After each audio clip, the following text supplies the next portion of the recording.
Hello, good morning, and welcome. My name is Dan Evans, and as the designated federal official for NASA's Unidentified Anomalous Phenomena Independent Study Team, I'd like to call this meeting to order and introduce the panelists. In the back row, we have Nadia Drake, Paula Bontempi, Federica Bianco, David Grinspoon, Carlin Toner, Josh Sameta, and Jennifer Buss. While in the front row, we have Walter Scott, Warren Randolph, Reggie Brothers, Shelley Wright, Scott Kelly, Anna Maria Barea, Mike Gold, and David Spergel, who serves as chair of the team. I have a few opening remarks, but to begin, I'd like to start with the following. First, I'd like to pay tribute to the life of retired Air Force Master Sergeant Sam Sato, who's being laid to rest at Arlington National Cemetery today. Following his active duty service, Sam served as the Intelligence Collection Manager for the National Intelligence Manager for Aviation, where he played a critical role in UAP analysis. All of us at NASA offer our condolences to Sam's family, friends, and colleagues. Second, I'd like to take this opportunity to express my profound gratitude to our distinguished panel of experts for their unwavering commitment and dedication. It's disheartening to note that several of them have been subjected to online abuse due to their decision to participate on this panel. And NASA's security team is actively addressing this issue. We at NASA are acutely aware of the considerable public interest in UAP. However, it's critical to understand that any form of harassment towards our panelists only serves to detract from the scientific process, which requires an environment of respect and openness. Now, every member of our team is a recognized authority in their respective field, and they have our unequivocal support. NASA stands in solidarity with them, advocating for a respectful discourse that befits their expertise and the significance of their work. Thanks. Now, in recent years, the subject of unidentified aerial phenomena, nowadays termed unidentified anomalous phenomena, or UAPs, has captured the attention of the public, the scientific community, and the government alike. And it's now our collective responsibility to investigate these occurrences with the rigorous scientific scrutiny that they deserve.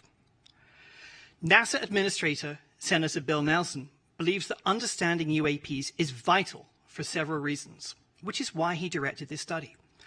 First and foremost, it provides an opportunity for us to expand our understanding of the world around us. As an organization dedicated to exploring the unknown, this work is in our DNA. Secondly, this study aims to enhance situational awareness. The presence of UAPs raises concerns about the safety of our skies, and it's this nation's obligation to determine whether these phenomena pose any potential risks to airspace safety. By understanding the nature of UAPs, we can ensure that our skies remain a safe space for all. In order to achieve these goals, it is crucial that we employ a scientific lens for our UAP work. It's precisely this rigorous, evidence-based approach that allows one to separate fact from fiction.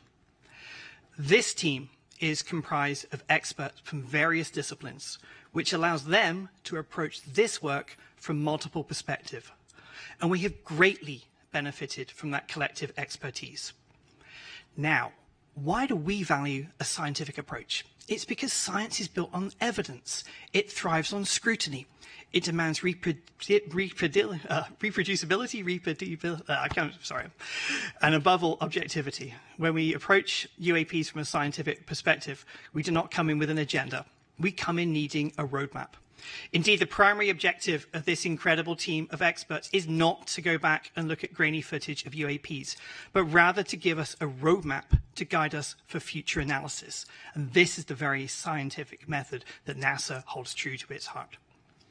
Scientific research is intended to be publicly available and transparent, and NASA prides itself on making its data and images available to the public to learn and explore on their own.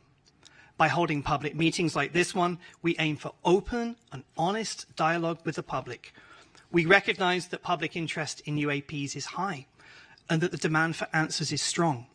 Conversations like this one are the first step to reducing the stigma surrounding UAP reporting. Moreover, transparency is essential for fostering trust between NASA, the public, and the scientific community. In order to do things right, we must work together, pooling our resources, our knowledge, and our expertise. And by maintaining open channels of communication, we can facilitate collaboration, encourage the exchange of ideas, and ensure that our work is as robust as possible. Not only that, but our commitment to openness is in itself a reflection of NASA's commitment to scientific integrity. As an organization dedicated to the pursuit of knowledge, it is NASA's responsibility to be honest and forthright and to follow the science. And by being transparent in our work, we uphold our dedication to scientific excellence. The meeting today represents the first deliberative actions that the team has taken. And so it's important to keep in mind that they still have several months of work ahead of them. Their final report will be released this summer, and we will publish it on our website.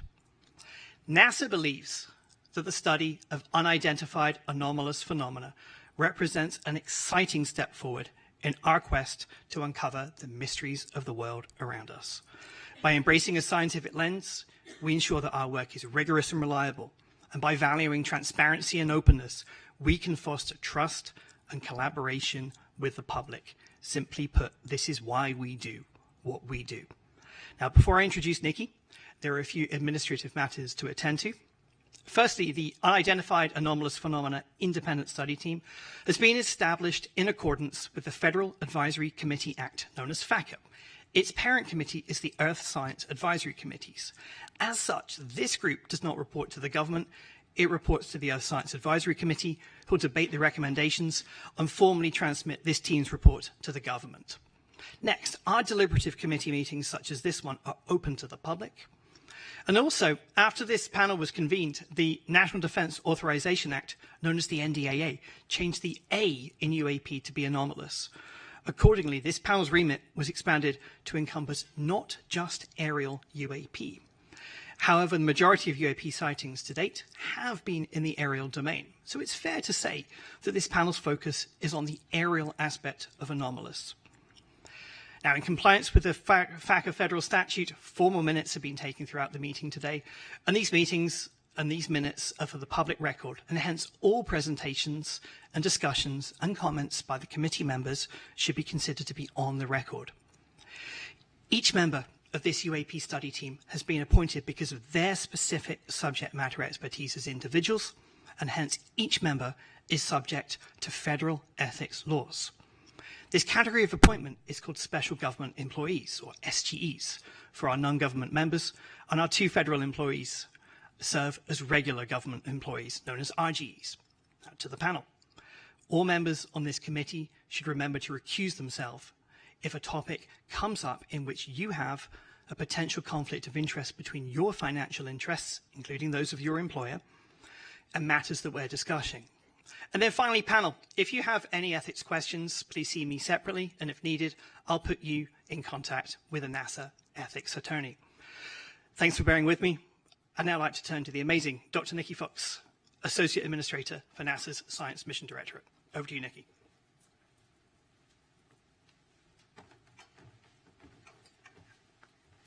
Thank you, Dan, and thank you to all the members of NASA's UAP Independent Study Team.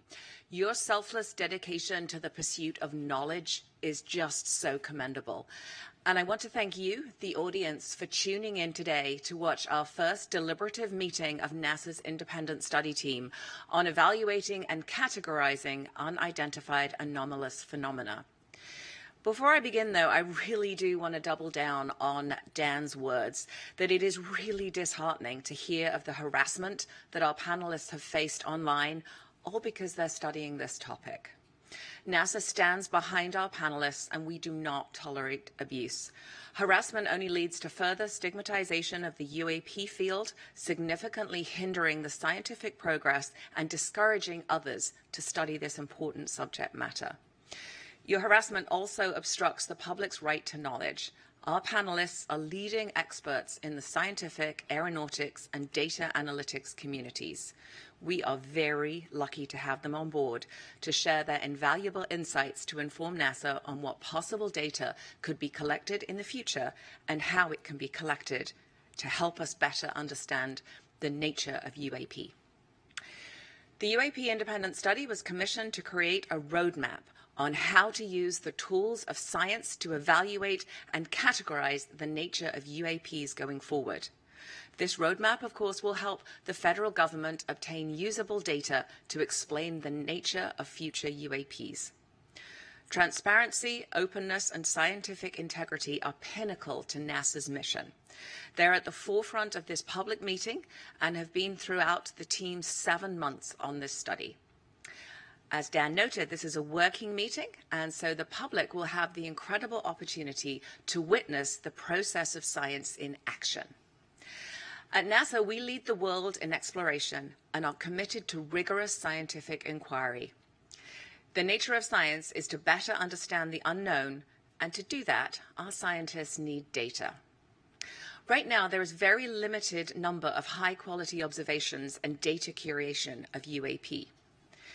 The existing data available from eyewitness reports are often muddled and cannot provide conclusive evidence that supports UAP recognition and analysis. Additionally, an object's background can complicate the data further and render it unusable due to conventional objects that can mimic or overshadow the phenomena completely, such as commercial aircraft, military equipment, the weather, and ionospheric phenomena like auroras.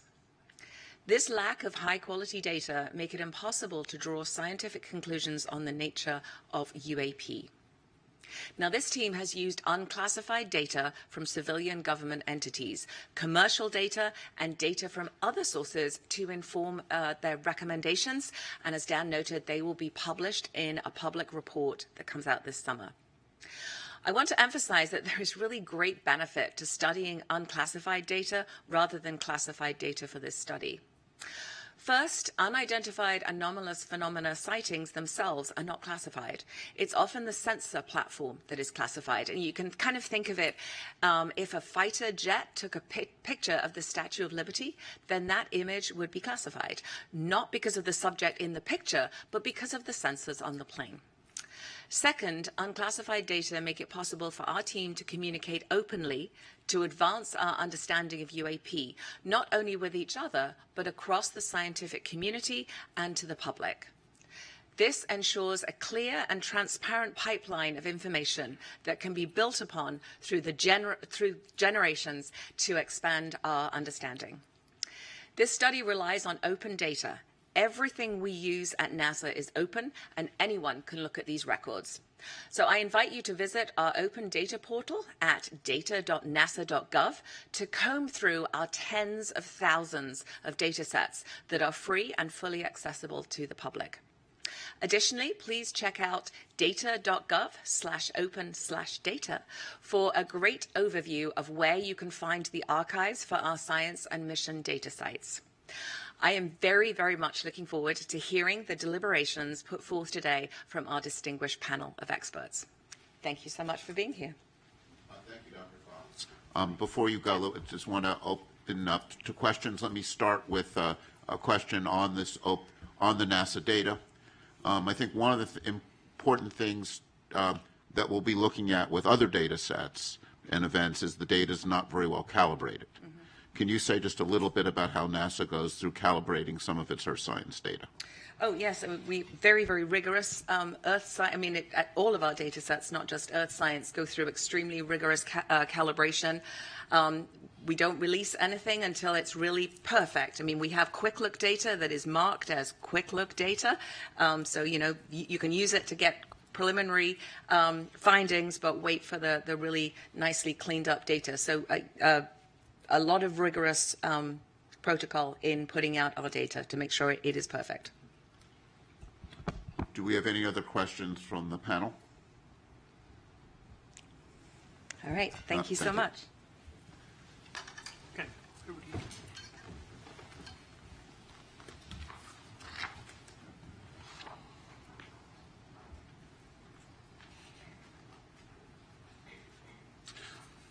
Hi, I'm David Spergel. I'm the chair of the panel. And when I look at our charge, we have a lengthy charge, but the high-level summary of it is how can NASA contribute to understanding the nature of UAPs?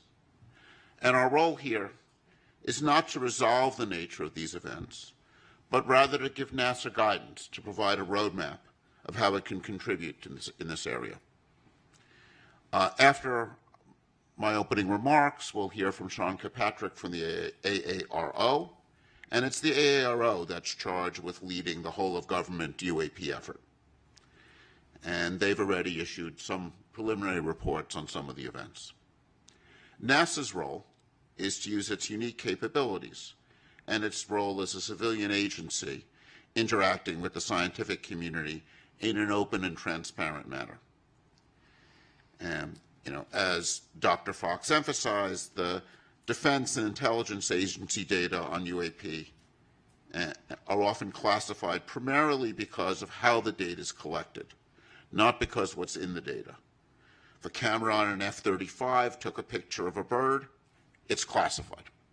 If a spy satellite takes an image of a balloon, and we've had in the news some balloons recently, that data is classified. And that's because of a desire to not reveal our technical capabilities to other nations. NASA, on the other hand, operates in a mode where it's collecting data in the open. And the NASA data is available on websites and is well characterized. And because of NASA being the civilian agency studying air and space, it has a special role to play. And I see our charge primarily as helping identify for NASA ways it could play that role and contribute to understanding. We've gone through a preliminary data collection stage, and to summarize some of the things that we've learned, the current data collection efforts regarding UAPs are unsystematic and fragmented across various agencies, often using instruments uncalibrated for scientific data collection. And if I think about the data that people have out there, it's in many ways what we'd like to think of as citizen science. But again, it is uncalibrated data, poorly characterized, not well curated. And we face, looking through this data, a significant background, a background of many of these events are commercial aircraft, civilian and military drones, weather and research balloons, military equipment, ionospheric phenomenon. We need to characterize how, when the data is taken, when it sees events like this first. The current existing data and eyewitness reports alone are insufficient to provide conclusive evidence about the nature and origin of every UAP event. They're often uninformative due to lack of quality control and data curation. To understand UAP better, targeted data collection, thorough data curation, and robust analyses are needed. Such an approach will help to discern unexplained UAP sightings, but even then there's no guarantee that all sightings will be explained. Another challenge in this area is what we call stigma. There's a real stigma among people reporting events. And despite NASA's extensive efforts to reduce this stigma, the origin of the UAPs remain unclear, and we feel many events remain unreported. Commercial pilots, for example, are very reluctant to report anomalies, and one of our goals in having NASA play a role is to remove stigma and get high-quality data. In fact, if I were to summarize in one line what I feel we've learned, it's we need high-quality data. And this is not as a research scientist whose work has been primarily focused in cosmology, I would say the lesson of my career has been you want to address important questions, you need high-quality data with well-calibrated instruments. So let me now introduce the agenda. We're going to hear from a number of experts who will be presenting up to lunch. We'll then break at 12 for lunch, from 12 to 12:30. At 12:30, we'll resume, and we'll have presentations by members of the panel on some preliminary ideas for discussion. And that will be a period of time for some open discussion by the panel. We will then have a Q&A session based on questions that have been sent in advance to the website, and we've curated those questions and grouped them together, and we'll be going through a lot of those questions, and then we'll summarize. And then over the subsequent couple months, we'll work on putting together the report, and as Dan said, we're aiming to make a public report available, we hope, by the end of July. So now let me turn this over to Sean Kirkpatrick. Hang on. We'll do a couple Q&As. Oh, we'll have some Q&As from me? Yeah, okay. From the panel. Any questions on the panel? Thoughts? Yes. We'll get the mic.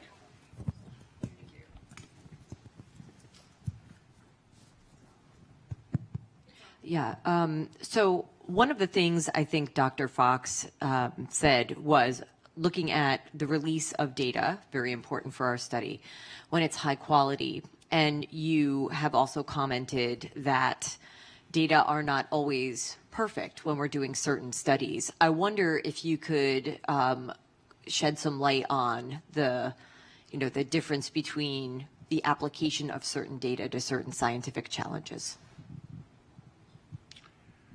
So, when you look at your camera is often designed to take an image in the daytime and might not be optimized for nighttime imaging. Or if you take something that astronomers are very familiar with, is we design our telescopes to work at night. And if the sun is not even if you would never take the Hubble telescope and point it at the sun. This would destroy its detectors. Not only that, if the telescope is pointing there and the sun is over there, even though you're not looking at the sun, reflections off of the optics will produce what we call ghosting. And that kind of ghosting produces some very strange images. And this, one of the many things we need to worry about when we see unusual things taken from a camera is, even if you're pointing the camera there, was the sun over there? Those kinds of anomalies degrade the quality of the data. And that's why it's very important to work with well-characterized instruments and to be, using them in ways in which you understand what's going on. So I think if you look at, data taken from the James Webb Telescope or from the Hubble or any of these things, and these are, telescopes looking out in space, you'll see some really, at first funny phenomenon. When a telescope points at a star that's bright, it saturates the detector and puts bleeding down the detector. And you'll see phenomenon like if there's a bright star off to the side of the, not even when you're looking at, you get this effects where light bounces off of dust in your telescope and produces a sort of diffuse image that has some really strange properties. So, when you see something unusual, the first thing you have to do is understand how that data was taken. And I think this is one of the challenges one faces when you have data taken by uncalibrated instruments years ago. It's very hard to know what's taken. It's very hard to draw conclusions. I think that's one of the challenges with archival data. And I think having dedicated, well-calibrated instruments, I think, will be important here as in any other area to understand what's going on. So, David, anomalies are so often the engine of discovery. Maybe you could say a quick word about high-risk, high-reward research in your field of cosmology and how you see that impacting the UAP study as well. So, An area that comes to mind is fast radio bursts. And the Shaw Prize was just announced yesterday, awarded to the discovery of fast radio bursts. And these are these bursting signals that go off all over in space. And it's an interesting story because some of the bursts were real and are fascinating, and some of the bursts, there was a series of bursts observed by this observatory in Australia, and they had really strange structure, and people couldn't figure out what was going on. And then they started to notice a lot of them bunched together around lunchtime. And what had happened was the people at the observatory would heat up their lunch in the microwave. And something they would do is they would open the door of the microwave oven before the microwave stopped. This is bad for your microwave oven. It wears it out. But not only that, it produced a burst of radio signal that was picked up by these sensitive detectors. So this, I think, is an interesting lesson. Some events end up being something unusual and conventional, but some events with these FRBs turn out to be these powerful explosions which are taking place at cosmological distances. Their nature is still not fully understood. I think they're one of the really most fascinating objects we have, these bursts going out all over space. They're interesting probes because they're kind of lighting up space between here and there. And they're a subject of very active research. And if one looks at the history of these FRBs, at first they were discovered, not believed, then finally confirmed, and they were discovered by instruments that were very sensitive but not optimized for this. And now what we're doing is we're optimizing instruments and optimizing software to look for these events. And it's often these surprises that turn out to be most interesting.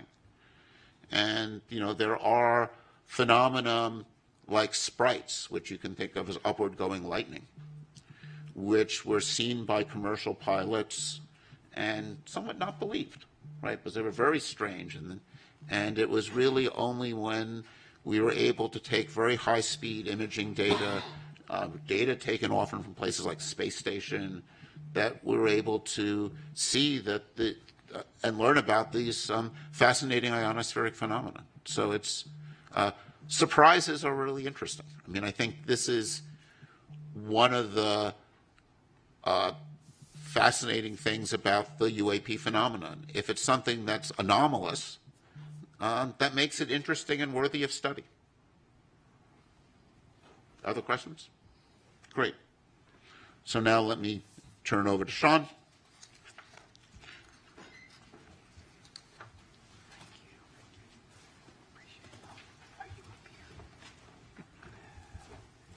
Thank you, David. Dan, it's a pleasure to be back. Good morning, everyone. I want to start by thanking NASA for convening today's UAP Independent Study public meeting and inviting me to continue to participate. NASA has been an invaluable partner to our team at AARO as we work to better understand and respond to unidentified anomalous phenomena. We applaud NASA for commissioning its independent study team and for exploring what data and tools could be leveraged to shed greater light on UAP. Though NASA and AARO are taking on very different aspects of the UAP problem set, our efforts are very much complementary. We both are committed to the scientific method, to a data-driven approach, and the highest standards of scientific research integrity. While NASA is evaluating unclassified data sources for its study, AARO's data set includes classified material with a focus on national security areas. However, all of this data collectively is critical to understanding the nature and origin of UAP. NASA brings unique capabilities, world-class scientists, and a wealth of academic and research linkages.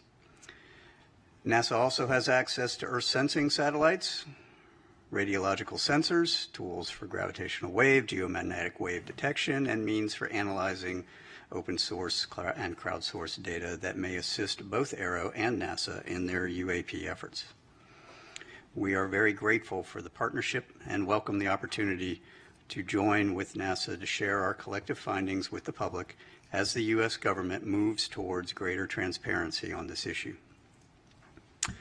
Last month, I testified before members of the Senate Armed Services Committee on emerging threats and capabilities and shared some of the progress made since AARO's establishment in July 2022. I discussed AARO's scientific and analytic approaches, its efforts to improve UAP data collection, standardize our reporting processes, leverage our partnerships, and meticulously review the U.S. government's UAP-related historical records. As I told the subcommittee then, the resolution of all UAP cases cannot be accomplished by DoD and the intelligence community alone. AARO's ultimate success will require partnerships with the interagency, industry, academia, the scientific community, and the public, which all bring their own resources, ideas, and expertise to the UAP challenge. We believe robust collaboration and peer review across a broad range of partners will promote greater objectivity and transparency in the study of UAP.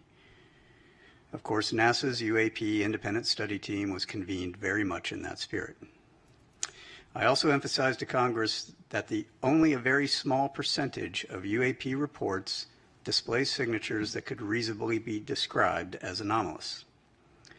The majority of unidentified objects reported to AARO and in our holdings demonstrate mundane characteristics of readily explainable sources. While a large number of cases in AARO's holdings remain technically unresolved, this is primarily due to a lack of data associated with those cases, very much along the lines of what David was just speaking about. Without sufficient data, we are unable to reach defendable conclusions that meet the high scientific standards we set for resolution. Meanwhile, for the few objects that do demonstrate potentially anomalous characteristics, AARO is approaching these cases with the highest level of objectivity and analytic rigor. This includes physical testing and employing modeling and simulation to validate our analyses and the underlying theories, and then peer reviewing those results before reaching any conclusions. AARO has shared these cases with the appropriately cleared NASA team members in order to discuss and help recommend potential scientific areas of study that NASA may want to take lead on. I'll underscore here, as I did before Congress, that AARO's work will take time if we are committed to doing it right. AARO is committed to the highest standards of scientific research integrity, as we know our partners at NASA are as well. Thanks again to NASA for hosting this public forum for UAP discussion and information exchange. And I'd like to turn to a brief presentation that includes some recently declassified footage and trends for discussion. Next slide, please. So some of you probably saw a version of this at the open hearing last month. This is an overall review of all of the analytic trends of all the cases that we have to date. While the numbers may have changed a little bit, the overall trends remain the same. Most of what we are seeing reported by aircraft are at the altitudes where we fly aircraft. That should not be a surprise. You will note, however, that I have no space reports and I have no maritime reports. That is notable, even though we are looking across all of those domains. On the upper right, we have UAP morphologies. The vast majority of what has been reported and what we have data on, a little less than half now, are orbs, round spheres. And in the bottom right, you will see in the heat map of the areas where we get most of our reporting. This is very much a collection-biased map. This is where our sensors are, our military, NRIC, and some of the FAA data. In the middle, it is what we call our typical UAP characteristics for the vast majority of the cases that we see. One way of looking at that is a we'll call it a target package. This is the thing we are out hunting for in most cases. Next slide, please. This is an example of one that I showed at the hearing recently. This is a spherical orb, metallic, in the Middle East, 2022, by an MQ-9. I will come back to the sensor question that David raised here in a moment. This is a typical example of the thing that we see most of. We see these all over the world, and we see these in making very interesting apparent maneuvers.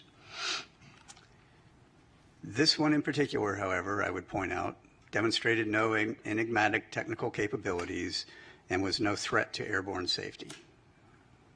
While we are still looking at it, I don't have any more data other than that. And so being able to come to some conclusion is going to take time until we can get better resolved data on similar objects that we can then do a larger analysis on. Next slide, please. I'm going to let this play through.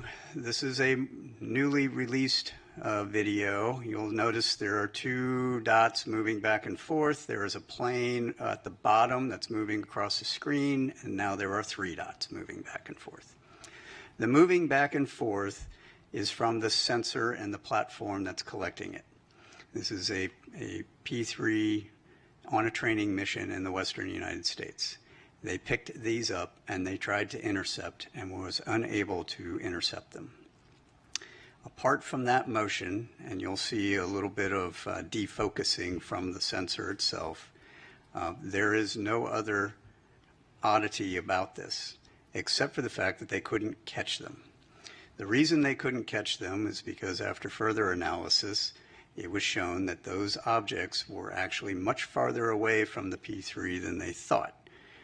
And in fact, when we went even deeper, looked at air traffic control data, we were able to match those to aircraft on a major flight corridor heading into a major airport for landing. This is the kind of thing that can spoof and or provide misperception of both very highly trained pilots as well as sensors, right? And this was reported as an odd grouping of 3 UAP. All right. That is not to say that the pilots didn't know what they were looking at, or they knew what they were looking at, but they weren't really sure. But it also is meant to say that when they're not sure, they're reporting it now, and that's what they're supposed to be doing. And then we have to go look at it. Next slide, please.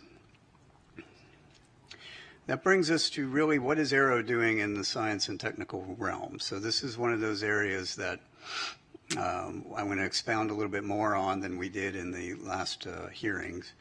AARO has a robust scientific plan that we are required to then provide to Congress here pretty soon. One of the first things that we're doing is looking across all the existing sensor data against that typical UAP target that I gave you up at the very first slide. That goes beyond DoD and IC sensors. That's commercial, that's civil, that's and with partnership with NASA sensors and NOAA sensors. Understanding if any of these Earth sensing satellites, any of these airborne platforms, any of these ground radars, whether it's FAA or other, can actually see these things, given what we've got so far, is going to be an important first step to understanding which sensors are going to be relevant. From there, we are augmenting with dedicated sensors that we've purpose-built, designed to detect, track, and characterize those particular objects. We will be then putting those out in very select areas for surveillance purposes. Partnerships with academia, exploring the signatures to match to our data. So understanding if a thing is moving and if it is doing certain anomalous activities, what are the signatures we would expect to see? How do we pull on that? And then from there, how do I tune my collection architecture to go after it? Statistical analytic techniques. We're working with a couple of universities on how do I do broader-based statistical analysis on unclassified and classified data so that I can apply those analytics to our holdings. and then AI and ML analytic techniques for searching out through the data what are the objects, what are the targets that we're going after.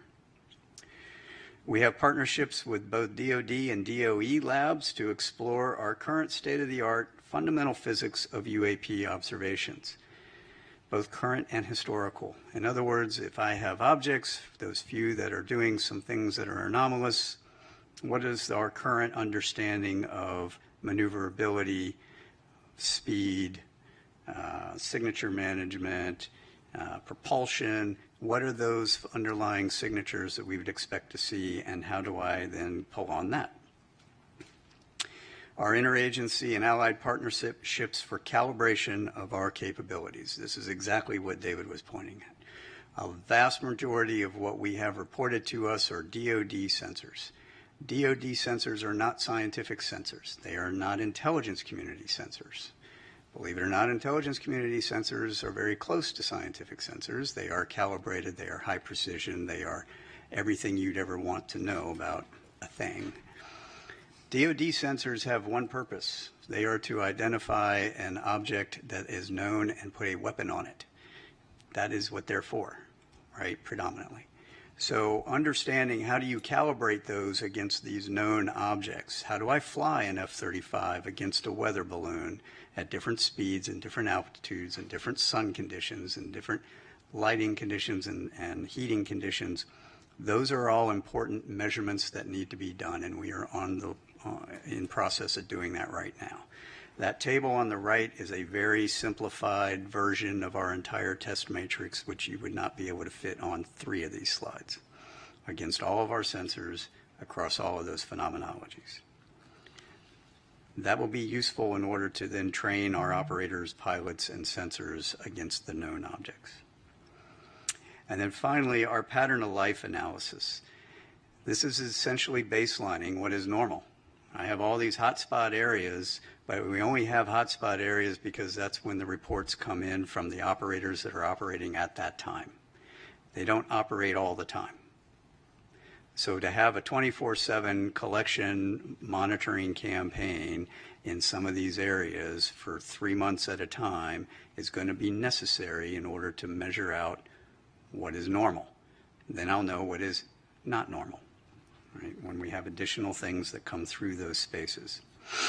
And that includes space and maritime. Next slide, please.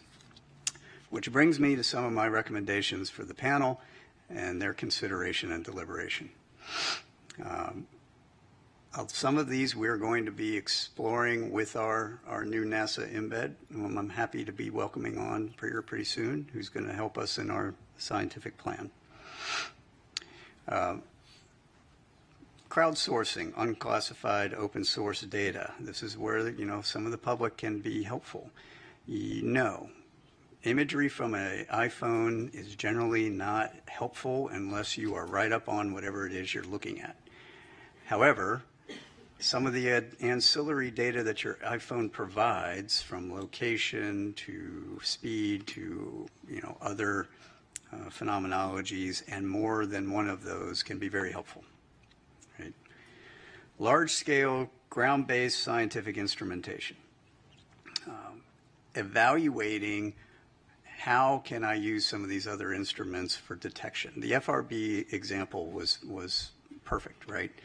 You have a bunch of large-scale instruments that were not designed for that, yet they picked them up because there was a microwave.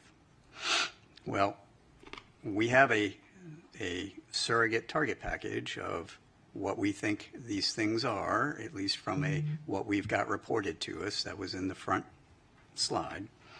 Understanding how can I evaluate that against all of these other instruments, and do any of them have a chance of picking anything up that would be helpful in tipping and cueing us to get other sensors on target. I think leading that evaluation of the scientific ground-based sensors would be useful. Also, the same thing for the Earth Sciences satellites, as we mentioned before. Intentional vice coincidental collection. So looking at how can I provide a tip and cue to both the ground and space-based scientific and academic sensor community to put additional sensors on a object when it is reported. I'm currently doing that with AARO, the Joint Staff, the commands for when they get tipping cue, right? So a pilot says something, they see something, they report it in, and we're going to turn on a whole bunch of new collection to go after it. I should be able to hand that same tip and cue to the scientific and academic community. So looking at how that works would be helpful. Peer reviewing advanced capabilities, the parameterization and the publication of that have not yet been engineered. We understand a lot of fundamental physics. It is the scientific community's responsibility to explore and document those fundamentals in peer-reviewed scientific journals to match to data so that we can weed out all kinds of different hypotheses, right? That's how science works. We need to make sure that we are doing that. I think leading that conversation would be very helpful from NASA's perspective. Archived scientific data. So we have a whole bunch of calibrated, large-scale scientific data from all these different instrumentations around the world. Taking a look at how can you apply maybe some AI, ML tools to search through that data for anomalous signatures that may correlate to things that we've got reporting on. That would be an interesting study. Distributions of sightings. I think this is a low-hanging fruit one, right? So if we take a look at all of the distributions of sightings that are outside of my national security areas that I've got classified reporting for, and they generate the similar distribution map as we've got, and we put those two pieces together, now I have a holistic picture. And then, of course, our foreign partnerships, building a robust scientific community of interest, review data, capabilities, conduct analysis, expanding upon our military and intelligence collaborations across the world into the scientific and academic world. And with that, those were my thoughts. We've talked about some of these in the past. It would be interesting to hear if there's any further questions or deliberations on any of those points, and I'm happy to take any questions that you all have. Great. Thank you, Dr. Kirkpatrick. And I also want to take this opportunity to thank you and the AARO for your openness in providing this committee with insight and information about what you've learned so far, how we could work together. I think this is very much an area where it's going to be essential that NASA be a partner and be a good partner for AARO. And I think you're really want to thank you for your role with this committee in helping to start to build that partnership. It's been my pleasure. And let's, Reggie. Hey, Sean, thanks for the briefing. Question. We talked a lot about data already. Let's talk about sensors for a second. So you mentioned that you work with labs, academia. Do you see a need to go beyond what you mentioned earlier? That is the type of sensors we have right now, which are based on national security threats and certain phenomenologies and frequency ranges, these kinds of things. Do you see a reason of going beyond that? Yep, And absolutely. So what are some of the challenges you see there, materials or what have you? So can we go back to the front slide, just the first slide where the target characterization is? So we've purpose-built a couple of sensors to do search across that. Nope, down one. There you go. That's great. To go down some of those characteristics to see if we can find them correlated to pilot reporting.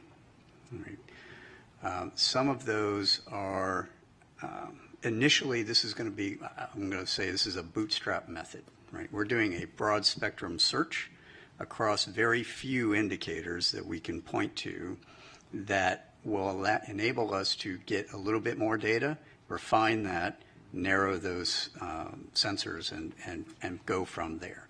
So we aren't just relying on the DoD and IC sensors that exist today because frankly they don't point to where we want them to point, right? I mean, I'll be frank with everyone.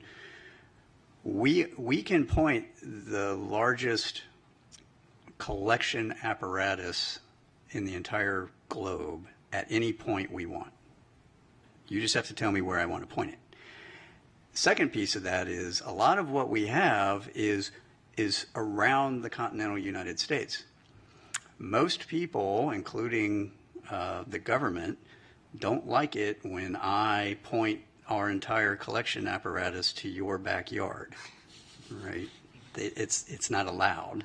We have some laws about that, and we've got to figure out how to do this only in the areas that I can get high confidence there's going to be something there, and high confidence I'm not going to break any laws doing it. Right? So there's a trade there. So some of these ground-based point detectors are going to be necessary for that, to point up, to point out, to search. Coupled with, we're evaluating a number of sensor opportunities across different organizations, academia, industry, whatnot, that already exist or are being built for similar purposes, or maybe other purposes that I might be able to recalibrate for this and see if those will have a chance of seeing that target, right? So that's where the modeling and sim comes in. Can I take that target, put it into your sensor, and have a chance of seeing it? If I can, then I might want to use that. Right. Oh, wait. Who's next? Are you? Go. Thanks, Sean. I have the questions you probably don't want, which are about numbers, unless I missed them during your presentation. You had said that only a very small percentage of your cases display signatures that could be anomalous, and then followed that up with the few objects that do demonstrate potentially anomalous characteristics. What numbers are we talking about? How big is your database? How many years was it collected over? And were those observations made? And then by few, what do you mean? Right. No, that's a great question. So this chart, as I mentioned, we've updated with our current data holdings. At the time of my open hearing, we were at 650 cases-ish. We are now over 800. We are putting together our annual report, which will be due August 1 to the Hill. And in it, and there will be an unclassified version, as there always has been, we will have those updated numbers at that time. We roughly get, I mean, you can do the math, you know, it depends anywhere from 50 to 100-ish new reports a month. Now, the reason we had such a big jump recently is because I got FAA's data integrated in finally, and so we ended up with like 100 and some odd new cases. So there's reason why it's going to fluctuate. The numbers that I would say, so we're gonna try to do a little more fidelity on some of the analytics when we report out. But the numbers I would say that we see are possibly really anomalous are less than single-digit percentages of that total database. So maybe 2 to 5-ish%. Wait. Who's next? Is this on? Hi. All right. I'll stand up because I'm on the other end of the room. Thanks, Sean, for your presentation and for some of the video footage that we saw. While we're all good scientists on this panel, I think that I look at it with an untrained eye of looking at that video. And so I see 3 spots moving, and everything else in the background looks like it's stable. Can you talk a little bit more about either the sensor platform or what we're seeing that's stable in the background? Because they've been identified as airplanes, and there's clear description of from other data sources that came in to help clarify that. But when I look at this, what are all of the white spots in the background that we're seeing that are stable? So those are that's a star background. Pretty sure that's a star background. Now, so you're looking at those planes were roughly 30 to 40-ish miles away, if I remember correctly. And when you see that smaller plane that comes in at the bottom, that one was much, much closer. It was like maybe 6 to 10 miles away, right? And so the jitter in the sensor is what you're looking at. Right, okay, so the 3 spots, because they look like they're moving at about the same, Right, they are. right? And if they were flying together, but they're not, is what I'm hearing. This is the sensor moving. They're in a flight line, Right, so they're equally spaced in a flight line, and the sensor is jittering. thank you, Yes, appreciate that. yes. Wait, Next. Walter's been waiting. Patiently waiting. Okay, if you go to your first slide, if you don't mind, not the title slide, but the one trends that had slide, the trends, please. yeah. It's the previous slide. There you go. Thank you. So I want to make sure I understand the slide. It says typically reported characteristics, and there are a bunch of things here, like, for example, size, altitude, speed. If it's being observed from a single sensor, use the example of like the airplanes that were coming in, and if you don't know how far away they are, how do you assess the size? Correct. How do you assess the speed? This is what people would report, but it isn't necessarily, What for is example, real. the size of the object or the speed or any of the rest of it. Do I understand that correctly? Partially. Okay. So this is not all single sensor observations. Some of these are very much multi-sensor observations. Okay. And this is parameterized to cover the range of things for any given parameter, the range of what's possible and what has been observed. Okay, and then on the next slide, the one where you've got the, whatever Orb. it is, the meatball moving across the screen. Right, that one. So was there any look at sensor artifact, data processing artifact? I mean, the first thing that, whenever I see anything that's anomalous, I look at how was the data collected. Yeah. So yes, these are so this is an EO sensor on an MQ9, and we understand that very, very well. So that is a real object, absolutely. Anna Marie. You mentioned that in partnership with academia, you also use AI ML techniques for existing data sets, possibly some of them open source. Can you explain a little bit more what kind of AI ML techniques you're using? Are these about anomaly detection? Are you using anything related to natural language processing? Are you using anything related to computer vision? Right. So we're looking at a number of different capabilities that span, I think, a lot of what you've just said. So we've got, we haven't applied it yet. We are researching how we're going to apply it. So natural language processing for the reports from pilots, absolutely. All right. Target recognition, so I can train a model to look for that thing and go back through all of our holdings and go, give me how many of these you have, right? And then try to figure out what those are. Right? So I have not put anything out there yet, or have not looked at anything yet for active targeting in real time, because I don't know exactly what I would train it to go look for. I just know what we have. So I want to get more confidence on what we have before I go and do that, except for balloons, right? We're trying to get rid of balloons as quickly as possible.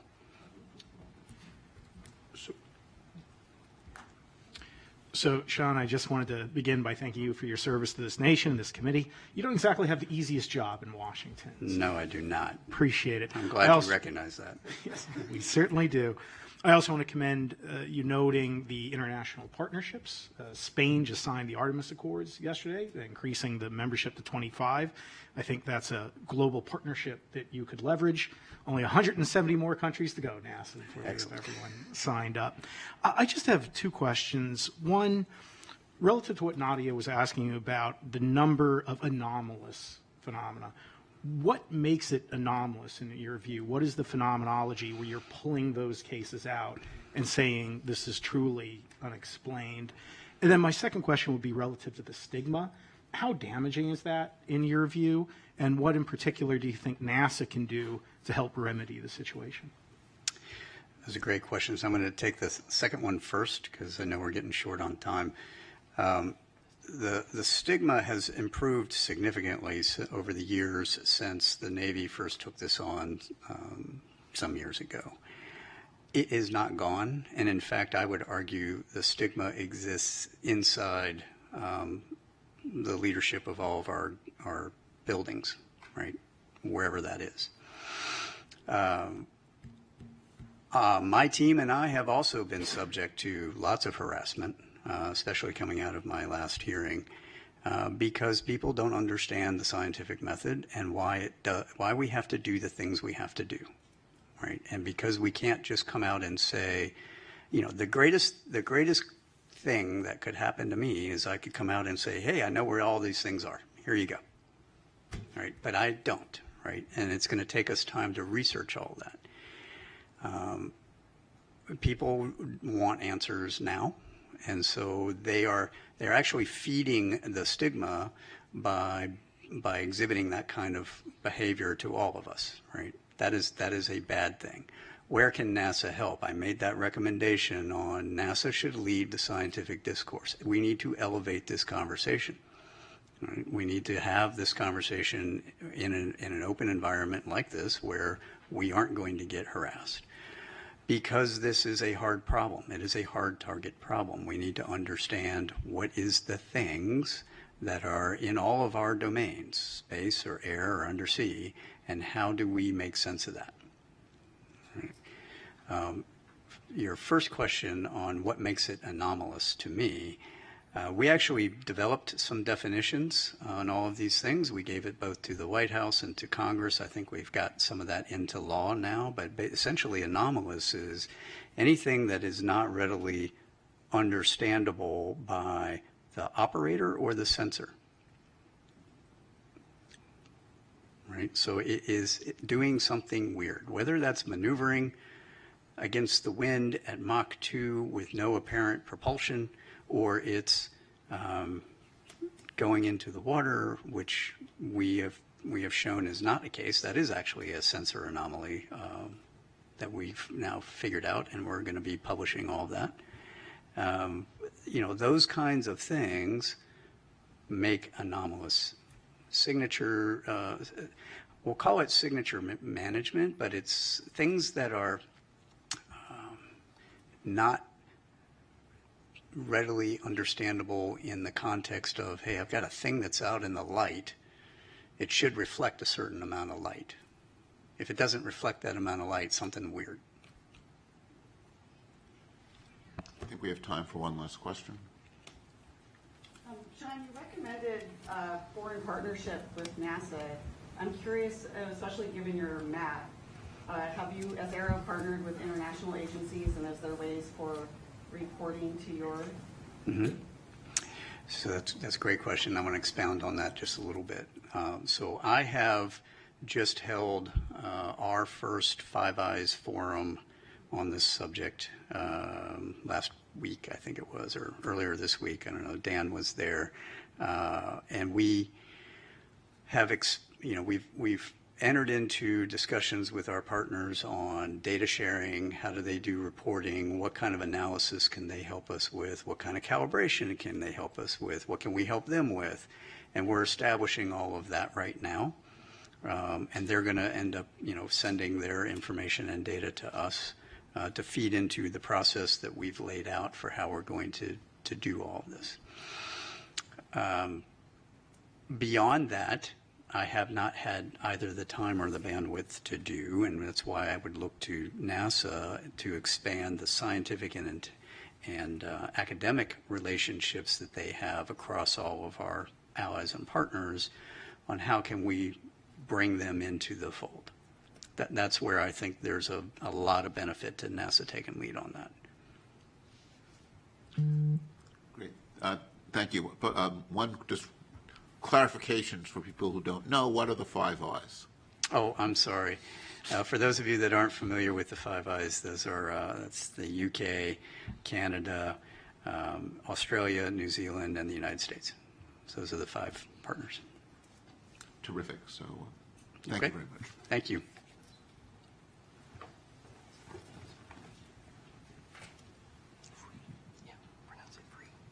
So our next presentation is from Mike Free from the FAA, talking about the FAA's role and what's learned.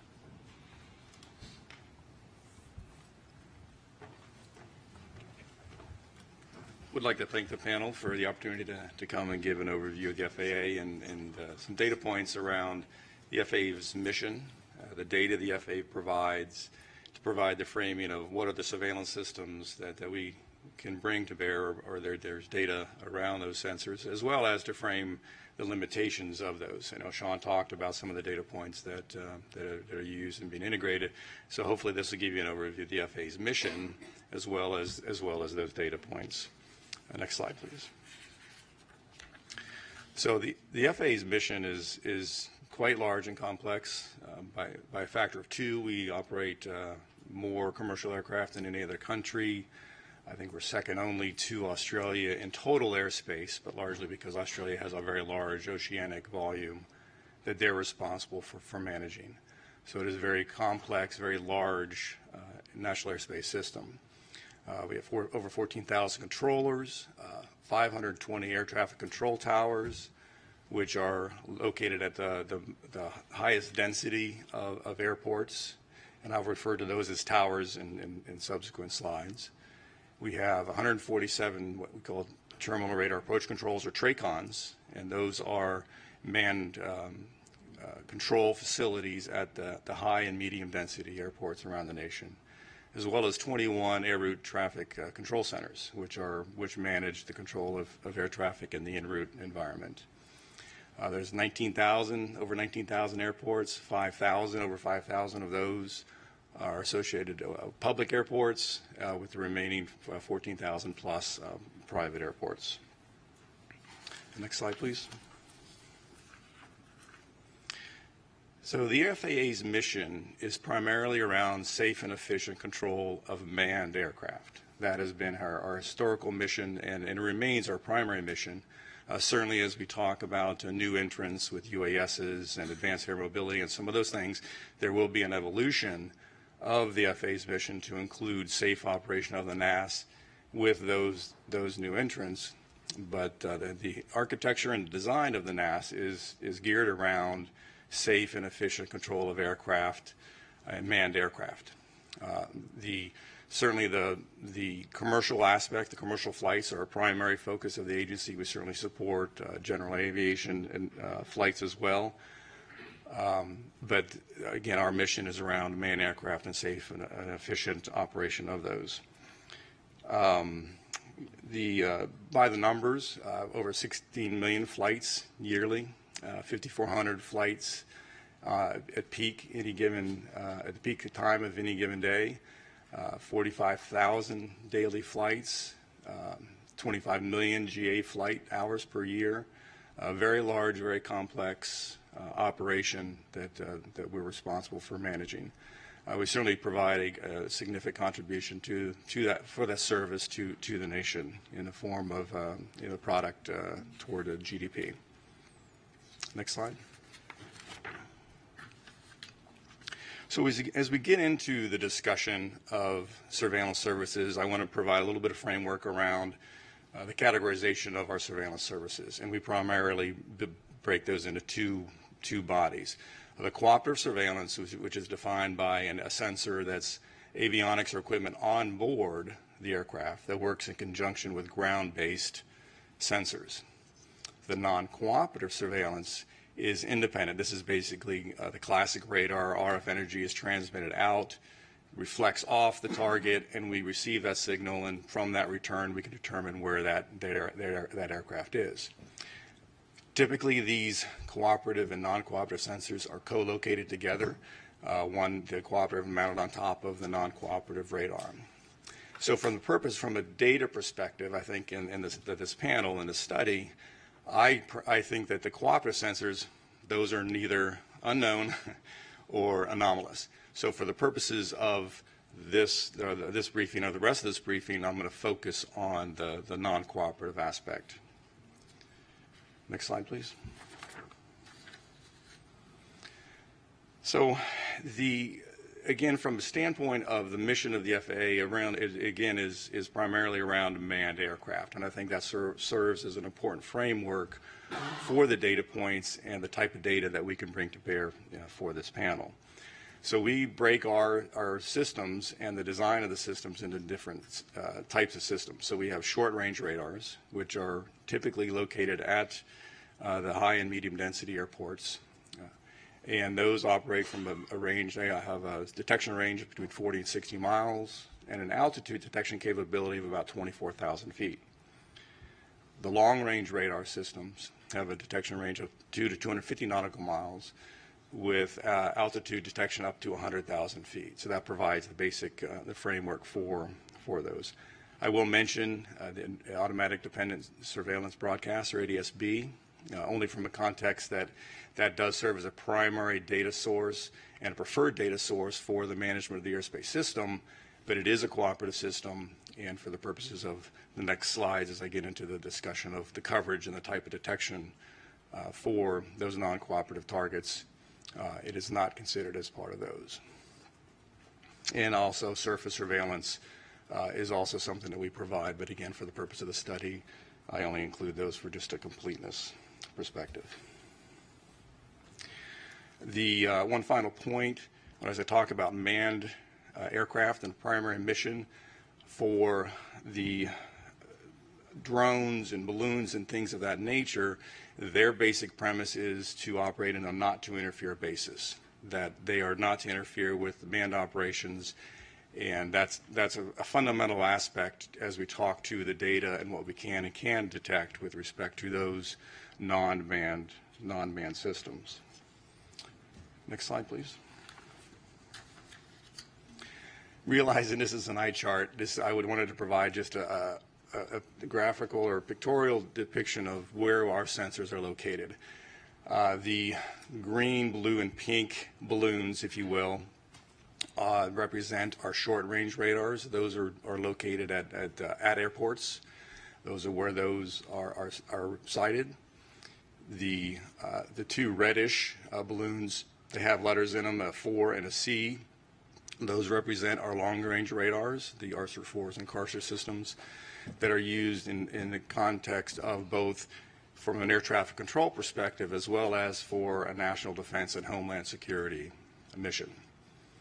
And the perimeter, the ARSR 4s are located around the perimeter of the country, equally spaced, and the CARSR systems are located on the interior of the U.S.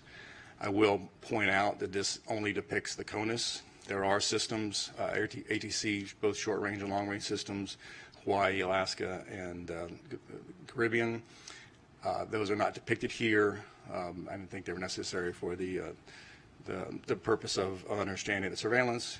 And I will also point out that both for this slide and the subsequent coverage slide, I do not talk to any classified DoD or DHA systems that are in operation.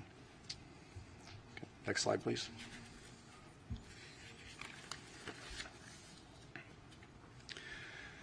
So what can the FAA detect and surveil, what can we not?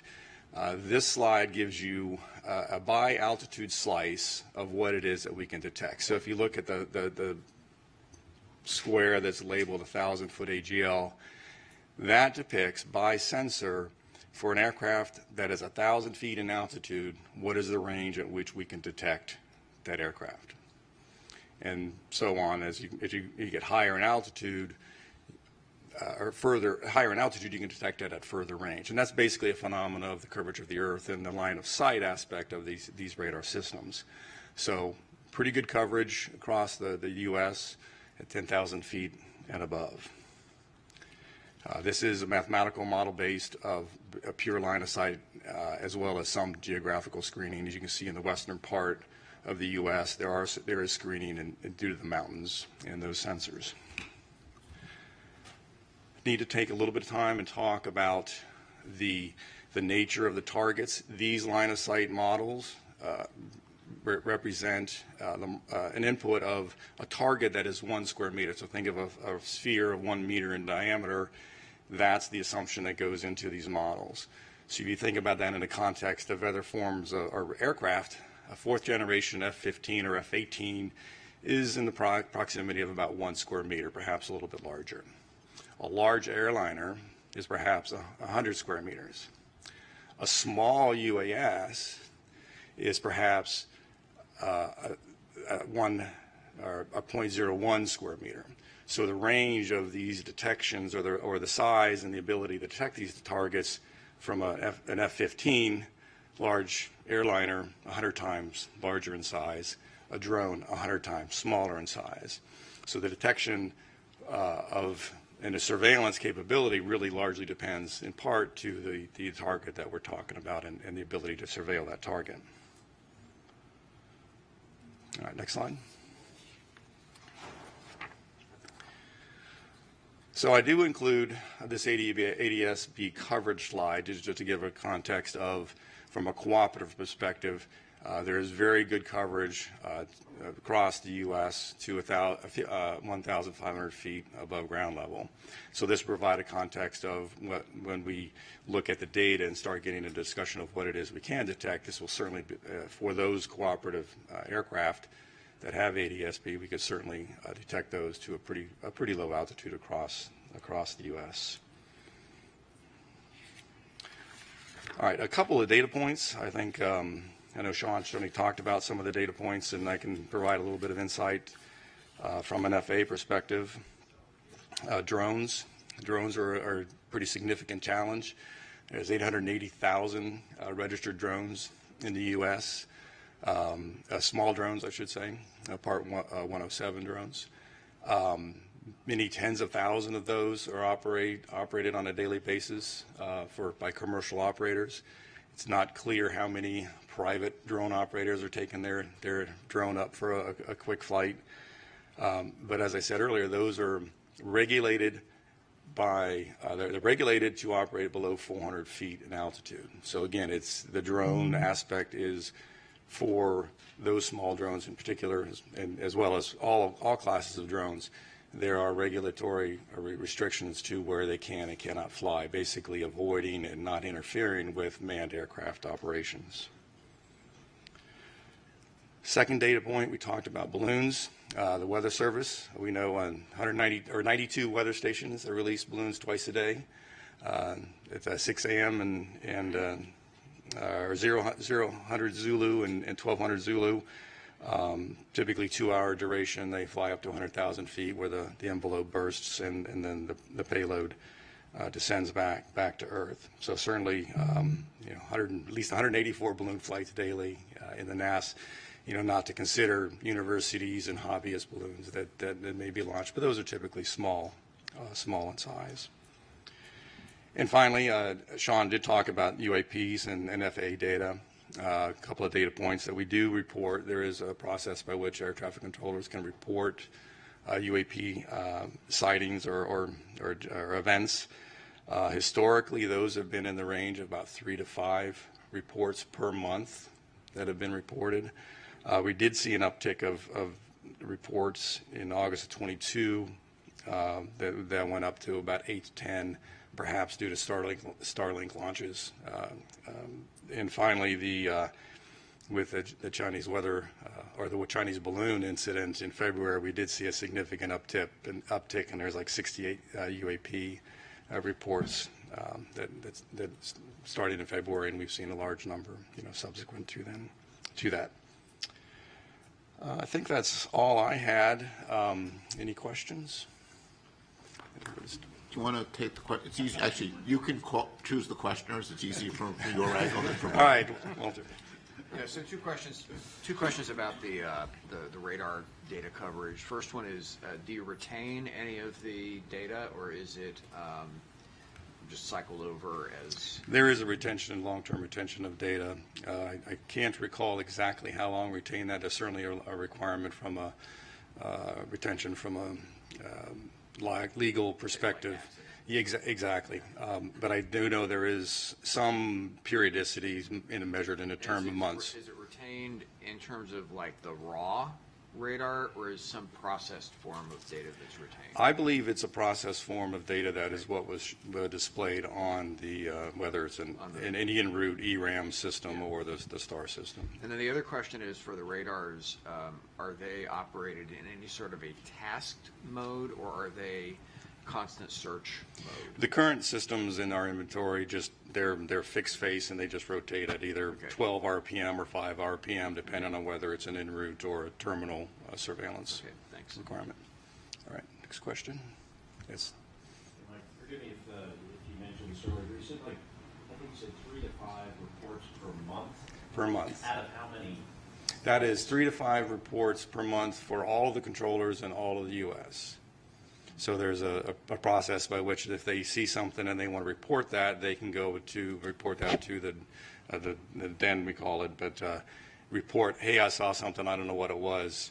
So that's 3 to 5 per month across the entire 14,000 controllers per month. So, 45,000 operations any given day, 30 days, however many days in a month, it's a very small percentage. Can you describe actually about this? How do you encourage to report? Do you feel like the stigma on UAPs is impairing the reporting? Do you feel the reporting is biased? I'm not aware of I'll answer it this way.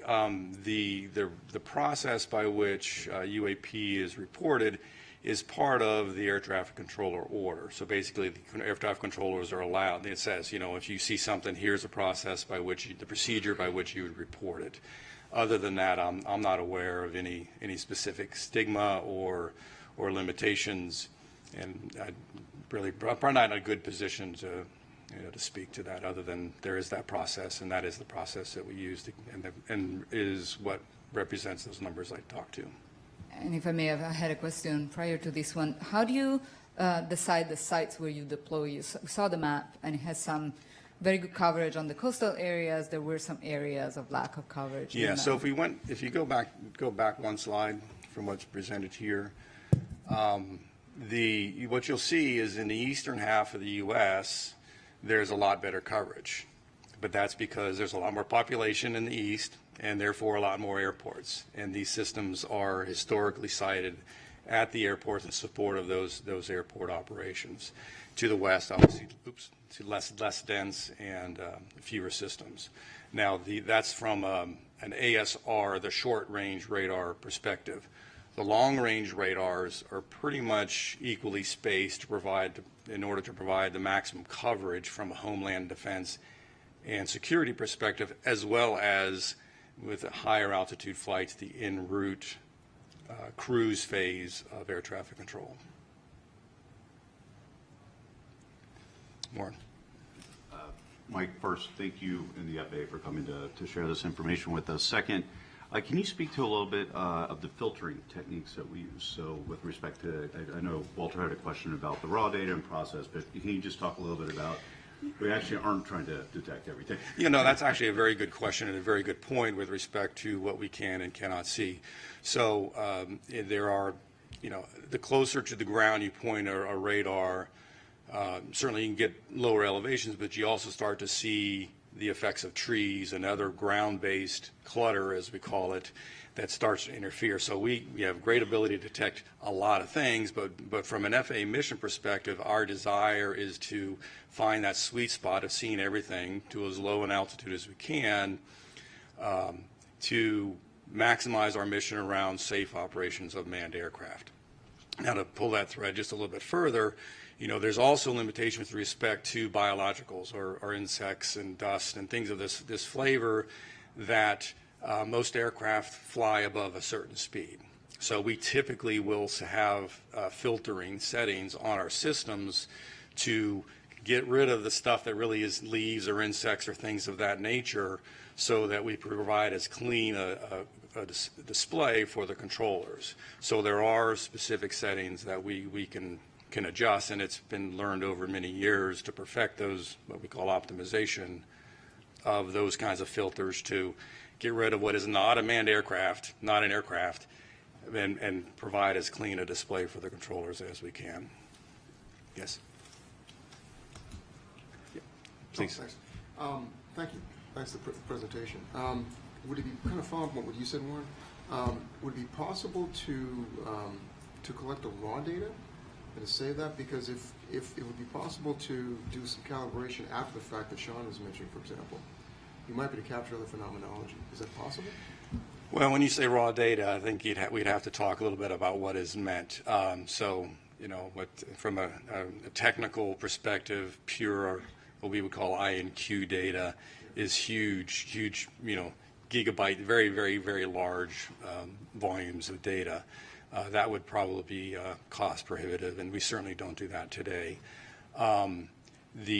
There are, again, we do record data, but it is effectively the data that has been through some form of these processings and these filterings. We do that today, but it certainly, with enough time and money, we could certainly collect that data, and I think it would be we'd have to look at the challenge of how we would go about modifying the systems or introducing new ways to collect that raw data as you described. Certainly it's feasible, it's possible, but it's not without technical challenge. One more question on the Yes. 184 balloon flights daily.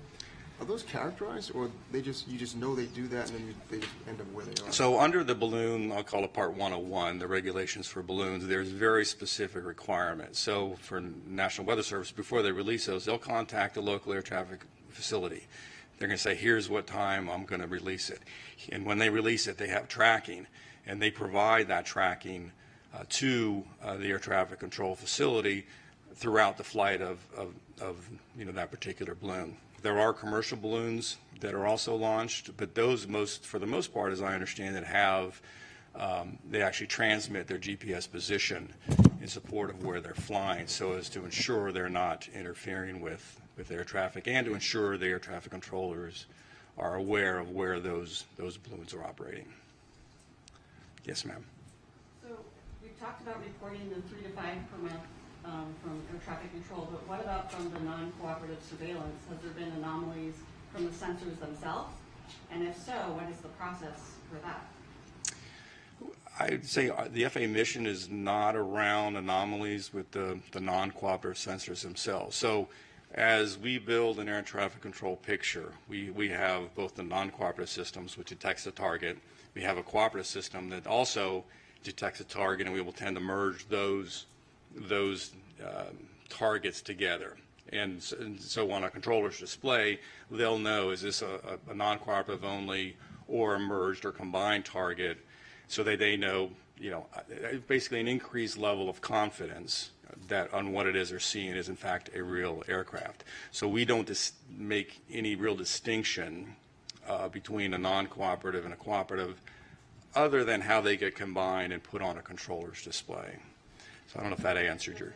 Unregistered flight? So like a GA flight that is flying visual flight rules, those will just be picked up by the, if they're not equipped with a cooperative avionics, those would just be picked up by the non-cooperative system that if they happen to surveil where that aircraft is flying.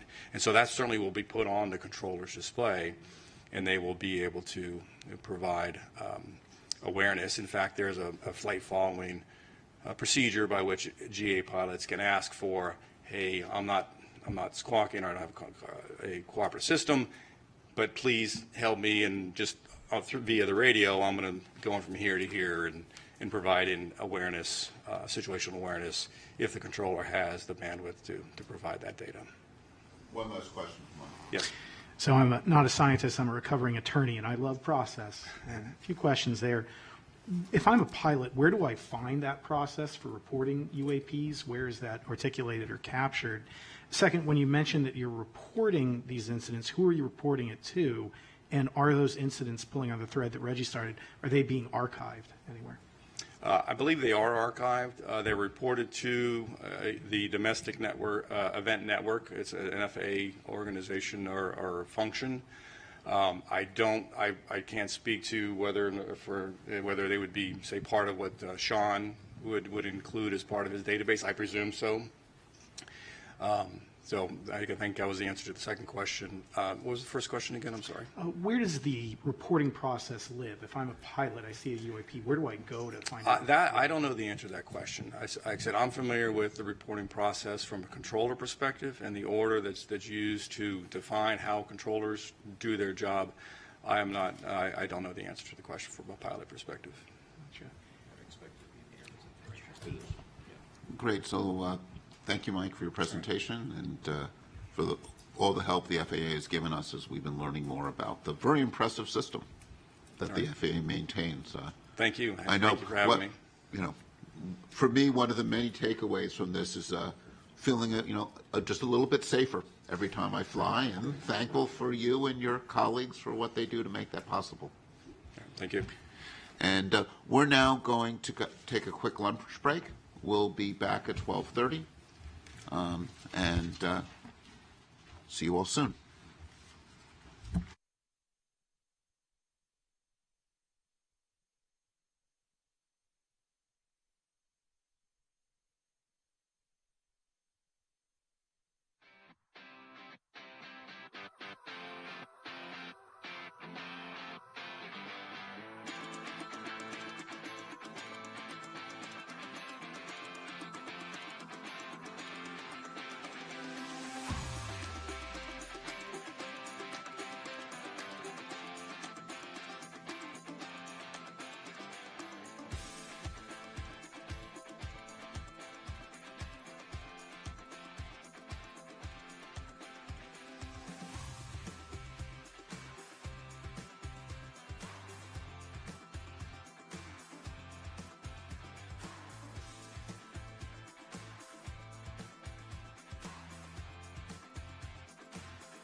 series of short presentations by members of the panel on their thoughts on different aspects of our charge.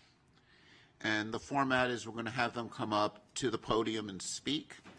And I'm going to ask each of the speakers then to take questions. It's actually the angle with this setup is you can see the people better from the podium than I can, where it's hard to see people behind you. I'm going to try to manage the time. So as those questions come to an end, I'll cut you off and bring up the next speaker.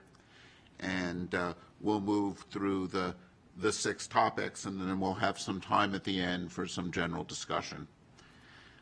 The first speaker will be Dr. Nadia Drake, talking about framing the issue of UAP.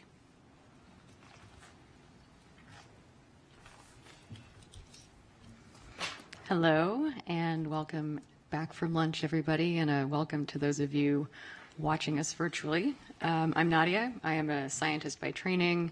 I'm also a science journalist now, and my job is to try and synthesize the information that we've learned so far and summarize the situation. So if you will, put together a framework for thinking about UAP. Now I'm going to try and do this in a way that reflects the thoughts of the entire panel, although obviously we have a variety of opinions and ideas among us. So I'd like to leave some time at the end for you to weigh in with disagreements or concurrences as needed. So first, a housekeeping matter. The definition of UAP changed during the 7 months of our fact-finding process. UAP initially stood for Unidentified Aerial Phenomena, with aerial referring to events occurring in Earth's atmosphere. That A is now defined as anomalous, which includes the space, air, and undersea domains. As a panel, I think we have decided to continue focusing our recommendations on the aerial domain, because that is where the majority of sightings and events have occurred, and also because we couldn't fully pivot to address the expanded scope of the new acronym. Beyond that, there are 3 points I want to make. The first is that for a number of reasons, UAP are obviously quite interesting, right? That is why we are here. Recently, many credible witnesses have reported seeing unidentified objects in the sky, some of which are behaving rather peculiarly. In some instances, these reports include corroborating data from various instruments, various sensors. The challenge that we have is that the data needed to explain these anomalous sightings often do not exist or are incomplete for generating a conclusive analysis. This includes eyewitness reports, which on their own can be interesting and compelling, but often lack the information needed to make definitive conclusions about an object's provenance. We as a panel are thinking about the types of data that might add value to those reports and which could be useful on their own. As a corollary, to date, in the refereed scientific literature, there is no conclusive evidence suggesting an extraterrestrial origin for UAP. Collecting more good data for the scientific community to review in a peer-reviewed context will be important for progress to be made here. The second point, UAP offer an excellent opportunity to demonstrate the power of the scientific method and of empirically addressing a question using a multidisciplinary approach.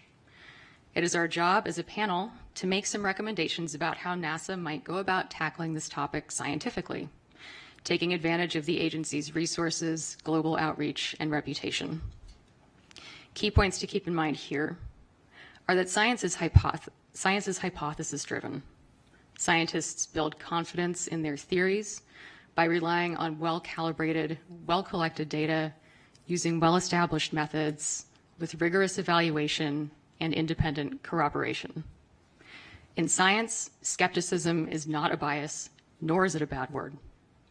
It is not our job to define nature, but to study it in ways that let nature reveal itself to us, regardless of how exciting or disappointing that reality might be. And to that end, when we're thinking about making recommendations about how NASA can tackle this topic scientifically, I think it's important to remember that it's not NASA's job to replicate the efforts of the Department of Defense, but rather to consider approaches that are complementary to what the All-domain Anomaly Resolution Office is doing. And so one of the questions that we as a panel, I think, need to center is, what can we recommend that NASA can do that the DoD cannot? Third point, to that end, what are we even looking for? How are we defining this problem?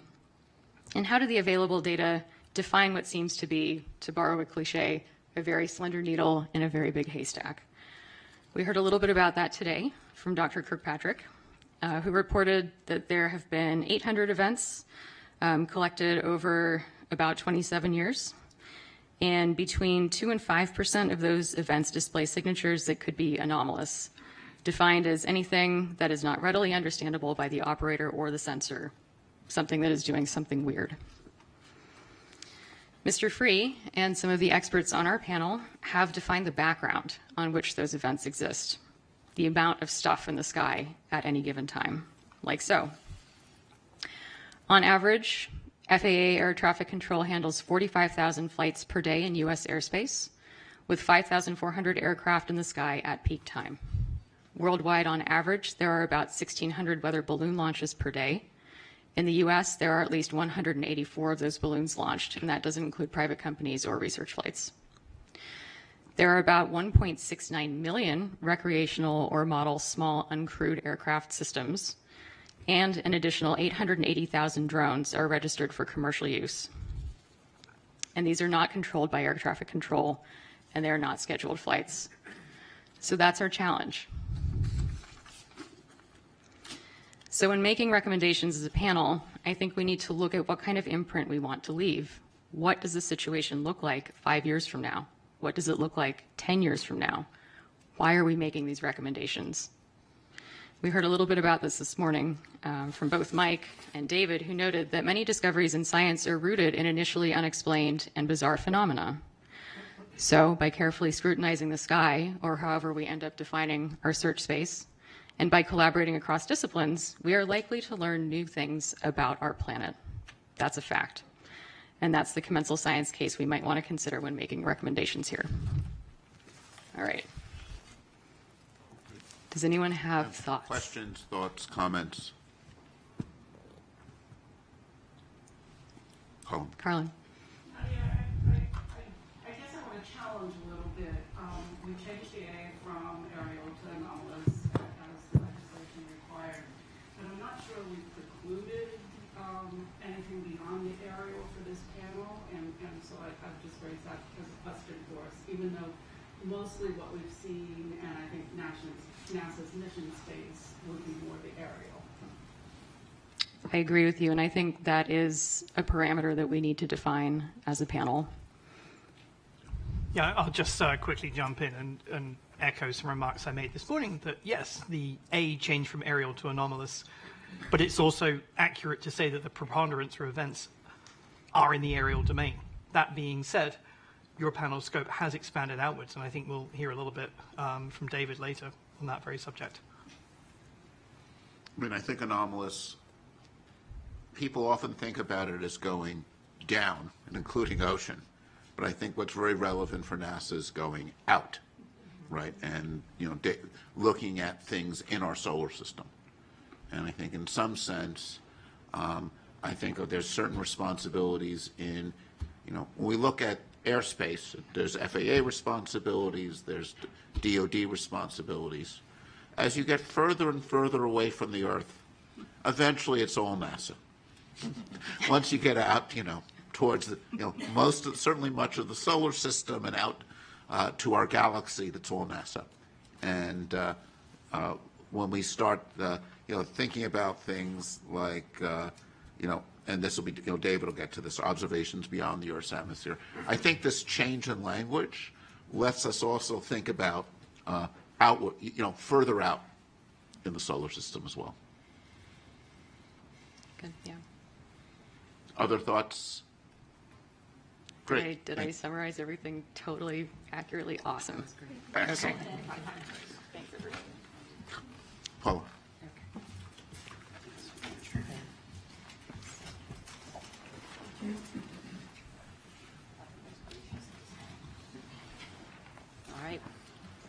All right, thank you. So I thought that was the perfect intro and segue by Dr. Drake for addressing why NASA. What is or what are NASA's roles in UAP studies? So NASA primarily is a science-driven agency. It's committed to exploring and understanding air and space. And this includes, as we were just discussing, the unknown, right? Whether that's the farthest reaches of the universe or right here on our home planet. In that light, NASA has over 60 years of experience measuring phenomena in air and space, in air that might be aeronautics, astronomy, as well as measuring other Earth phenomena, and this may include aquatic or atmospheric phenomena as well. And they do this using the unique vantage point of space. NASA's mission, data, and technical expertise in science and engineering may also help investigate and understand any of the reported phenomena. It makes sense to explore what new observations or measurements or studies might contribute to the understanding of reported phenomena. In that light, Dr. Fox made this point this morning, there's a tremendous archive of NASA data. These are from satellites and other space-based and ground networks, as well as other assets, and these are freely and openly available to the public. NASA research, as was mentioned, also supports a wide range of methods. This includes advanced data analysis, modeling, cutting-edge computational and data visualization tools, and these are all useful for investigating unexplained observations, which may be crucial in studying these phenomena. Discoveries and results are all publicly available. And this can be something from the characterization of extraterrestrial solar planets or the hole in the ozone layer. And these are communicated publicly through many outlets through the agency. NASA also has a long-standing public trust. This is essential to communicate those findings about phenomena to the public and, as was mentioned several times, very important, to destigmatize the reporting and raise awareness of cultural and social barriers to doing so. NASA has a unique strength in leveraging public and private partnerships that could result in new technologies that may be useful in observing and understanding reported phenomena. These partners could include other federal agencies. We've heard from the FAA today, as well as NOAA was identified. And they may collect data that could help to understand reported phenomena. In addition, NASA has a strong record of international collaboration, which could be beneficial to study any of these phenomena, as that may require global cooperation and data sharing. And then one thing that really strikes me is that new understanding of anomalous events really comes from when we bring communities together, interdisciplinary communities that would not necessarily collaborate. And in my world, that might be biological and physical oceanographers, and I tell people to think a little more broadly, what if we brought together astronomers and earth scientists like we did on this panel? So those interdisciplinary research teams, as well as citizen scientists, could explore historical and current NASA and partner data for events, or more importantly, for environmental conditions around the time of reported events. And this may help in our understanding. And then finally, given NASA's experience with long-term missions, long-term projects, and scientific focus, the agency is really well equipped to handle the extensive and ongoing study of phenomena investigation that this likely requires. So hopefully that gave you some thoughts as to why NASA. I don't know if any of my fellow panelists agree or disagree. Discuss. Yes. Paula, thank you. So NASA has a great visibility in the community, and UAPs are obviously of great interest to a very diverse range of people. So can you speak a bit about the opportunity that this provides for NASA to expand, the knowledge of the understanding of the scientific method? Yes. So it's a great question. There are multiple opportunities I think UAP present. The first, as I mentioned, I think is to bring together interdisciplinary research teams and scientists and citizen scientists to really take a look at, with an objective and perhaps unique eye, what the NASA data archive actually means. Blend in the partnerships, a renewed partnership that's at the federal, the international, and the private level, right? So I think there are any number of pathways that people could pursue that could be really advantageous for helping us to understand what's happening with any reported UAP.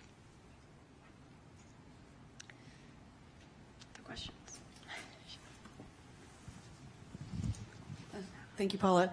This is Jelly Wright. Actually, my question and comment actually goes to both you and Nadia. Dr. Kirkpatrick gave us a definition of anomalous that it was not readily understandable to the operator or the sensor. And from the NASA's perspective, for our panel, I think we have to consider a broader definition if we're talking about citizen science. Mm-hmm. And I'm curious of how we incorporate that, especially within the communication avenues that we were just discussing. It's a good question. Not all data in an archive are user-friendly, right out of the gate. But I think NASA does an excellent job making things like quick look or browse products available. You can go on the NASA website. You can look at different aspects of different things that the agency has in its mission to study.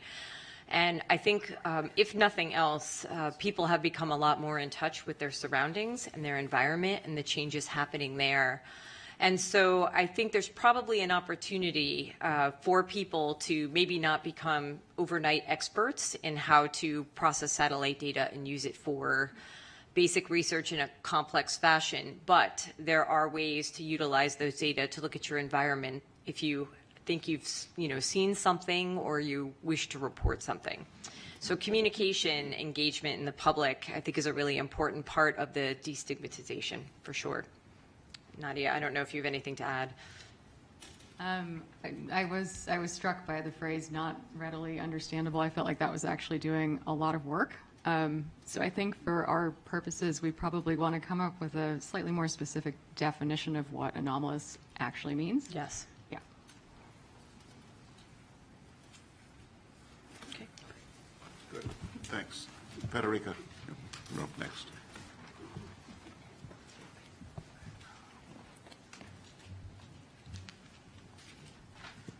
Hello, everybody. My name is Federica Bianco. I am an astrophysicist and a data scientist, and I bring this perspective to the panel. So for the next few minutes, I want to emphasize some of the things that my colleagues have already mentioned about the data, particularly the status of the data that exists, and what the data that we should collect to really understand UAP may be. We've already heard in a few cases by a few people that NASA's role is to explore the universe through the scientific method. The application of the scientific method to discovery requires that the data meet some standards that allow the data-driven approach. And there are many standards that have been established in the scientific community over the years.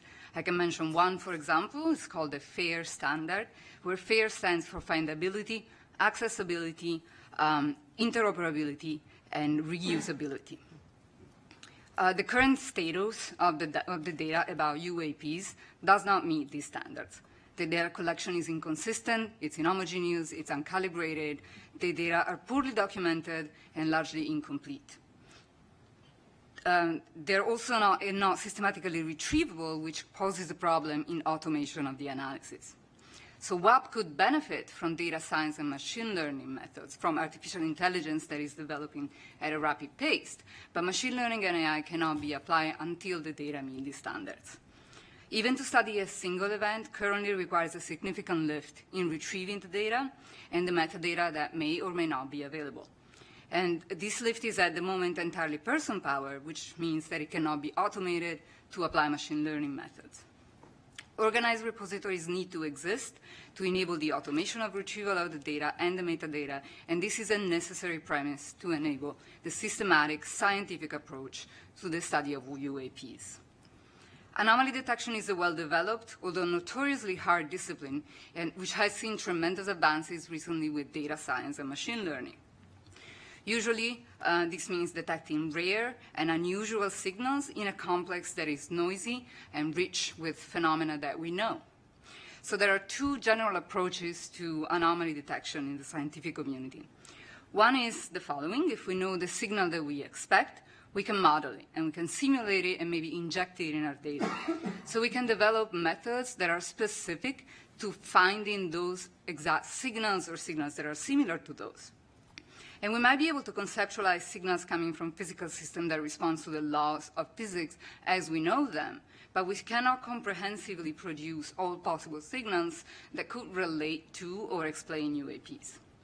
So the alternative approach in detecting anomalies requires a thorough and deep understanding of what is normal and usual to tease out what is unusual and unlike the rest. These methods typically fall in the realm of what we call unsupervised machine learning. What is usual, maybe the balloons, the aircrafts, and a wealth of natural phenomena that we have heard of.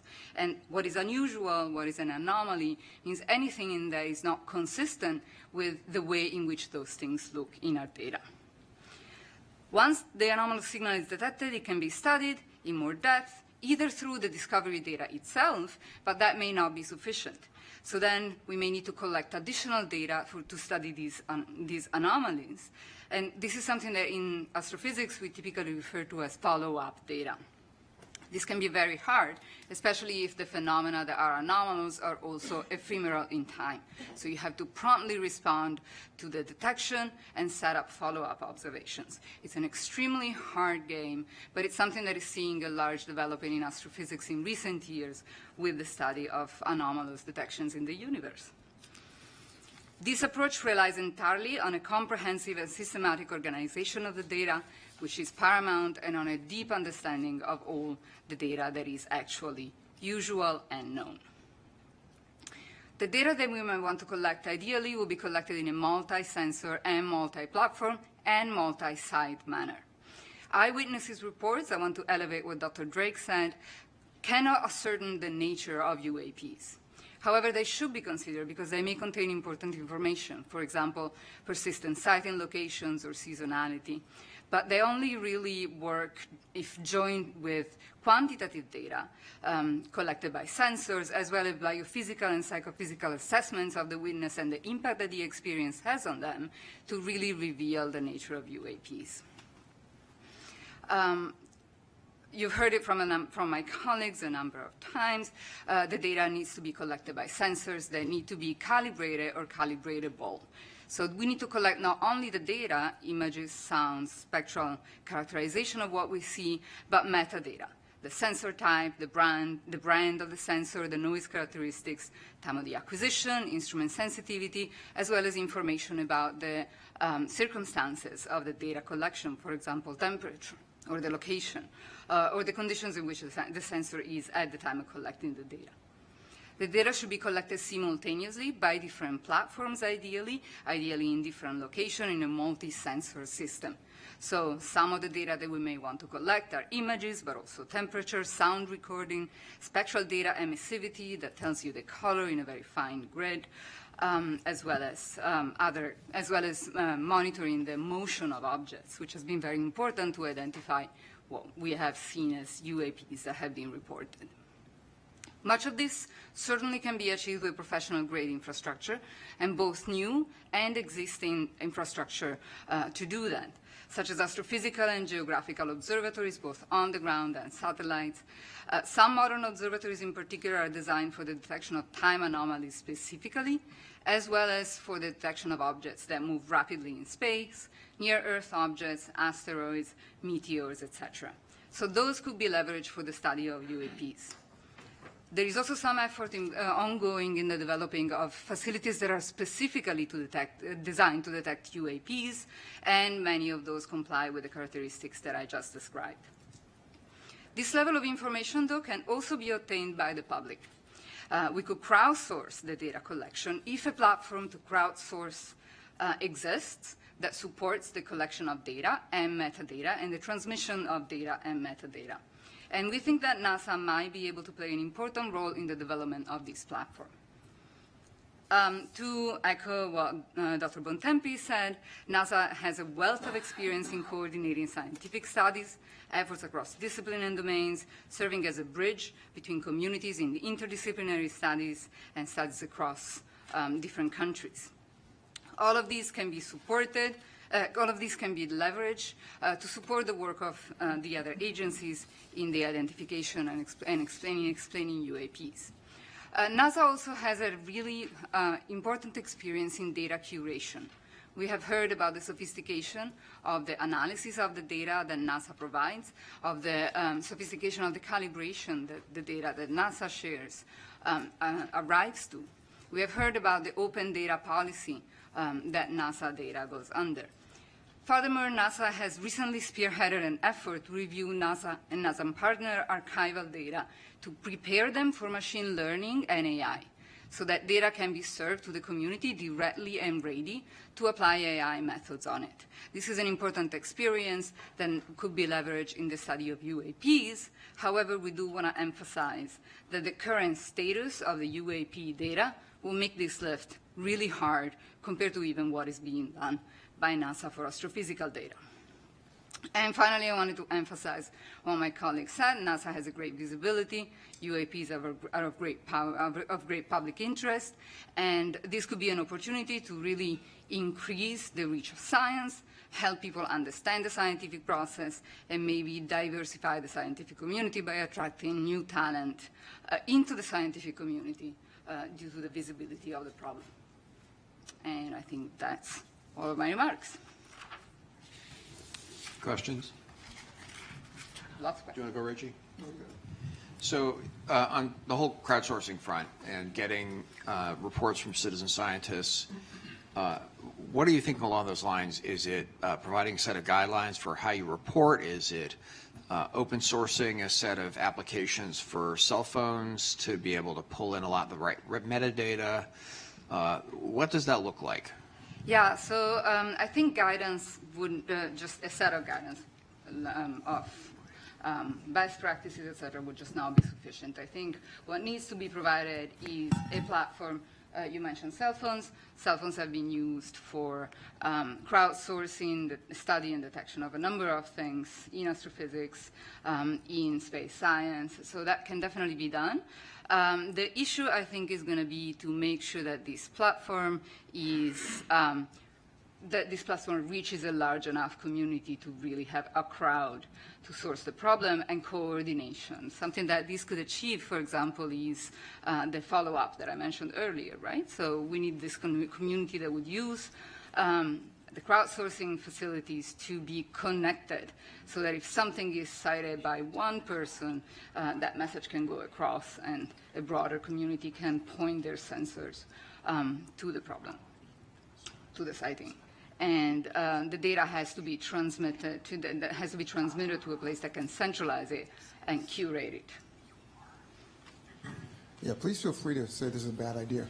But if you thought about synthetic data, as you were talking, I was thinking, given the fact we don't have enough quality data to train a neural net, if we were to generate synthetic data based on the information we do have and then filling out the other characteristics as we might guess, does that then help us train something to iterate in AI to be able to find other correlations within data as we get it? So we do it all the time in data science, right? We do generate data sets where the data sets are sparse or scarce, and we cannot train machine learning models. It's a risky business because in the data that we generate, we embed the bias that we have. So we embed our thinking about the data, the way in which we think the data looks, and the way in which we think the anomalies look. So particularly in anomaly detection, it is a very difficult thing to do to try to make sure that you don't bias your models to what you know. I want to come back to this topic of anomaly discussion in our general discussion. We're sort of starting to run a little late, so I want to cut off questions now, but we do have a little time later at the end. So don't forget your questions. Bring them up again in discussion, and we'll talk more later. Great. So David's our next speaker.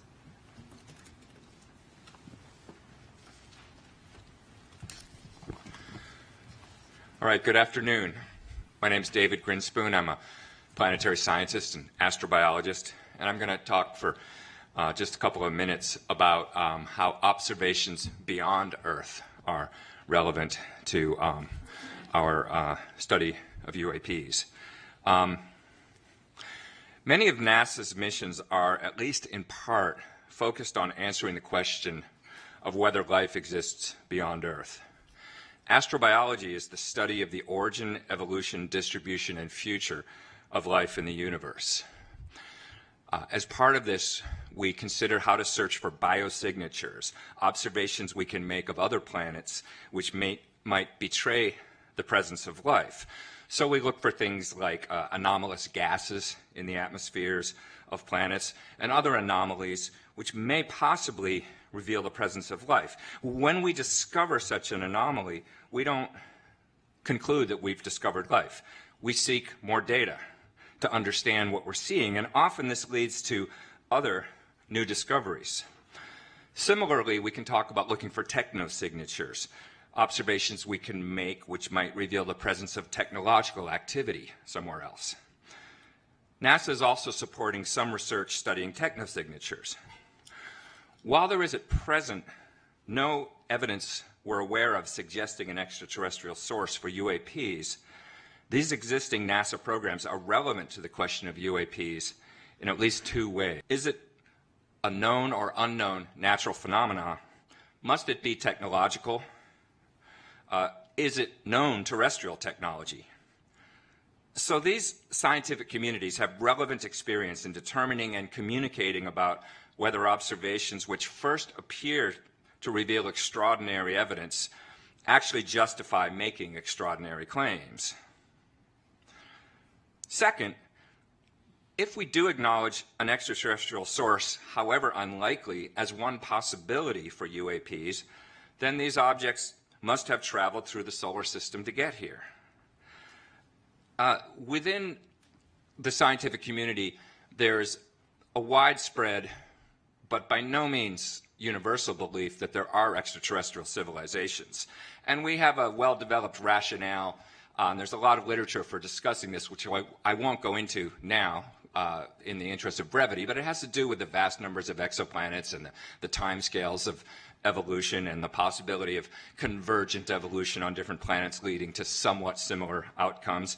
And it's a fascinating subject, but the relevant point here is that the same rationale which supports the idea that extraterrestrial civilizations may exist and may be detectable also supports the idea that finding extraterrestrial artifacts in our own solar system is at least plausible.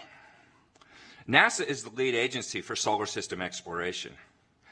It already has an active program of detecting objects in our solar neighborhood using both ground-based and space-based facilities, and it could leverage those capabilities to search for objects in space with anomalous motion, anomalous trajectories, unusual light curves, anomalous spectral signatures, or other characteristics.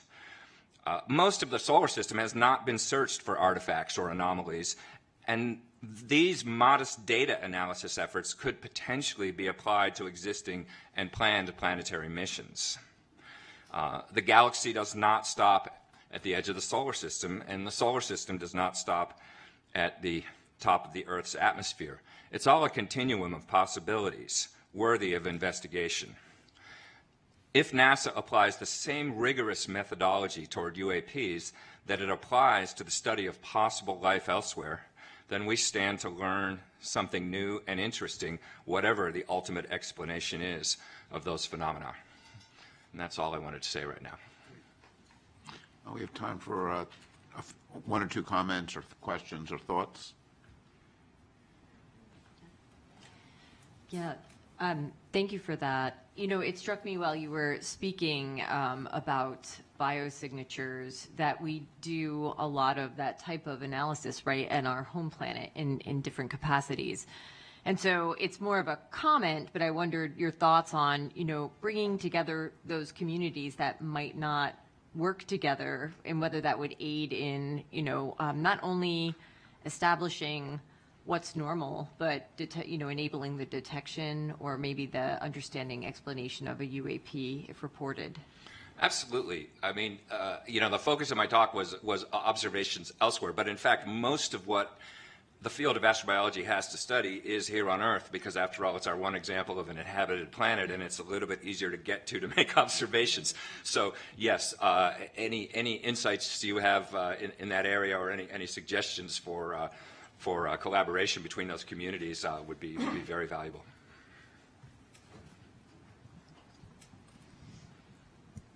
So, of course, NASA hasn't been researching the technosignature field for very long, and there's been a stigma with technosignatures for many decades. Are there any lessons learned we can impose from the technosignature and the study community to the UAP in solar system studies?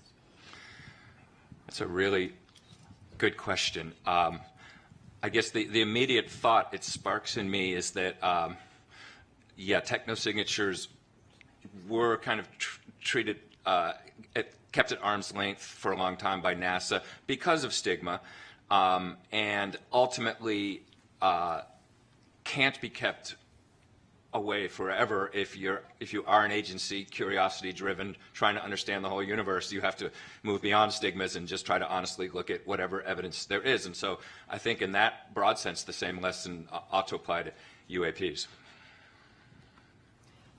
As someone who has been working in astrobiology and data sciences for some time now, it strikes me when both Dr. Bianco and you talked that the differences that seem to me between biosignatures and technosignatures fields and the UAP field, again, relies on the data. So biosignatures and technosignatures, they have very well standardized data sets. They have been collecting data sets for some time. And they are able to apply machine learning, artificial intelligence algorithms, while it's a totally different question with the UAPs in how we can apply artificial intelligence here. So again, just like Dr. Bianca, how she said, it's about data standardization. So I hope that the UAP field will learn how to work with the data from the biosignatures and technosignatures fields. So. Yeah, that's a good point. The one point I'd push back on a little bit is whether technosignatures has a lot of data in that sense.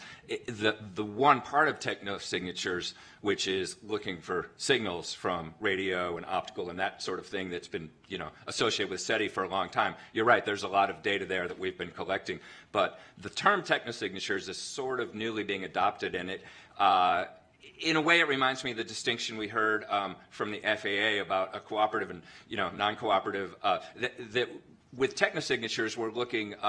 There's more of an emphasis on finding technology that is not necessarily intended to signal us, but just sort of doing what technology does and finding ways to, so it's not looking for signals as much. And in that domain, we have not necessarily been collecting information for that long. But your point is well taken that there are lessons learned from certainly the astrobiology and the sort of classical SETI field where we've had a lot of data, and we could look at how that is analyzed and try to collect the data for UAPs that will be amenable to that same sort of analysis. Great, thank you. Carlin's next.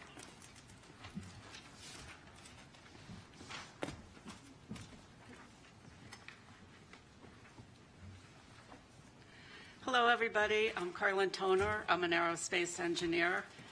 It really struck me when Dr. Drake opened up this afternoon and talked about this really small needle in a really big haystack that we're looking for. And I'm going to talk to you about reporting, a theme that we've heard a lot. How can we make that haystack smaller and that needle bigger? So reporting of UAP events has received a lot of attention recently. But I think that there are still barriers for people to report. How or where should they report? Will someone take action on their report? Will the reporter be believed, or will they be shamed? We've heard over the course of our fact-finding that many scientists and aviators consider the study of UAPs to be fringe at best.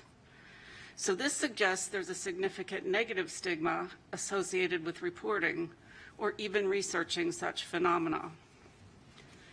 That said, by encouraging military aviators to disclose anomalies that they've seen or detected, the Department of Defense is receiving many more reports.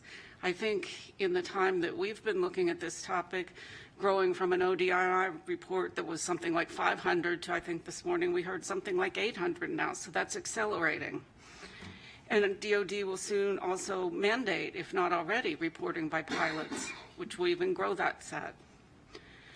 I would propose to this panel that NASA can help make it safer for researchers to explore data in the civil airspace domain simply by starting that work internally. NASA could look at how civil anomaly data is shared, study how to incentivize reporting, assess the possibility of crowdsourcing data, which I think we've heard a bit about this afternoon, or sponsor and participate in conferences on UAP detection.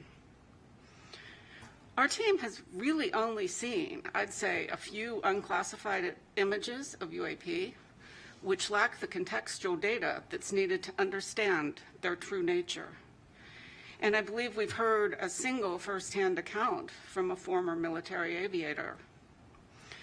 So one of my colleagues, Josh, has an example to show just why it would be important for NASA to also help shape how the data and information is reported.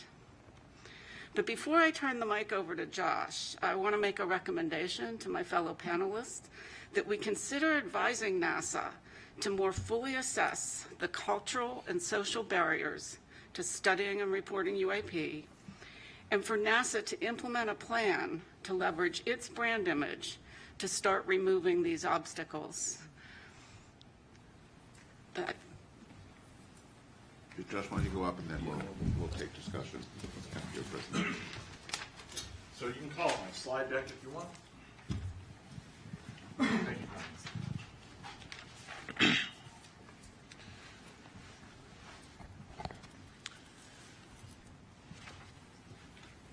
So it's not the charge of our panel to evaluate UAP evidence, but part of our statement of task is to assess the scientific analysis techniques that are available. You don't have to start it just yet, and how we might use them to determine physical constraints on UAP.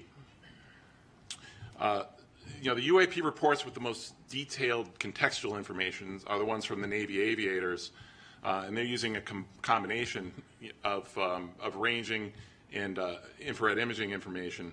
And for these cases, we can directly calculate critical parameters of a UAP, such as altitude and velocity, under certain assumptions. And it's, the main point I want to make here is that this multi-sensor approach is absolutely critical to charting a path forward for UAP investigations, and that pertains to NASA as well. So I'm going to provide one example here just to illustrate the crucial role of science and scientific analysis, and the role of scientific analysis to avoid misinterpretation in some sense. Next build. Just hit space. Yeah, okay, so this is, this video was recorded by pilots deployed from the aircraft carrier USS Theodore Roosevelt in 2015. The example has been given the nickname Go Fast because it gives an impression of an object moving very rapidly against the ocean surface. And the question is this impression correct? And if not, what can we say quantitatively about what that object is doing in kind of Earth-centered coordinate system? Fortunately, the information needed to determine the altitude and velocity of this object is contained on the display. So go ahead and next. And this includes the elevation angle of the camera, the azimuth angle of the camera, the target range in nautical miles, aircraft altitude, the time reference in seconds, indicated airspeed in knots. This information in this video in particular has been discussed quite a bit on the web. So let's begin with the object altitude. Next, please. So knowing the jet's altitude and the bearing to the target, we can apply basic trigonometry to figure out where that object is in altitude space. And it turns out to be, provided the range information is accurate, which can have some uncertainties associated with it, but the object appears to be at about 13,000 feet. An important aspect of this here is that it's sort of midway between the jet and the ocean. So it's the ocean that looks like it's right behind it is actually 4.2 miles away.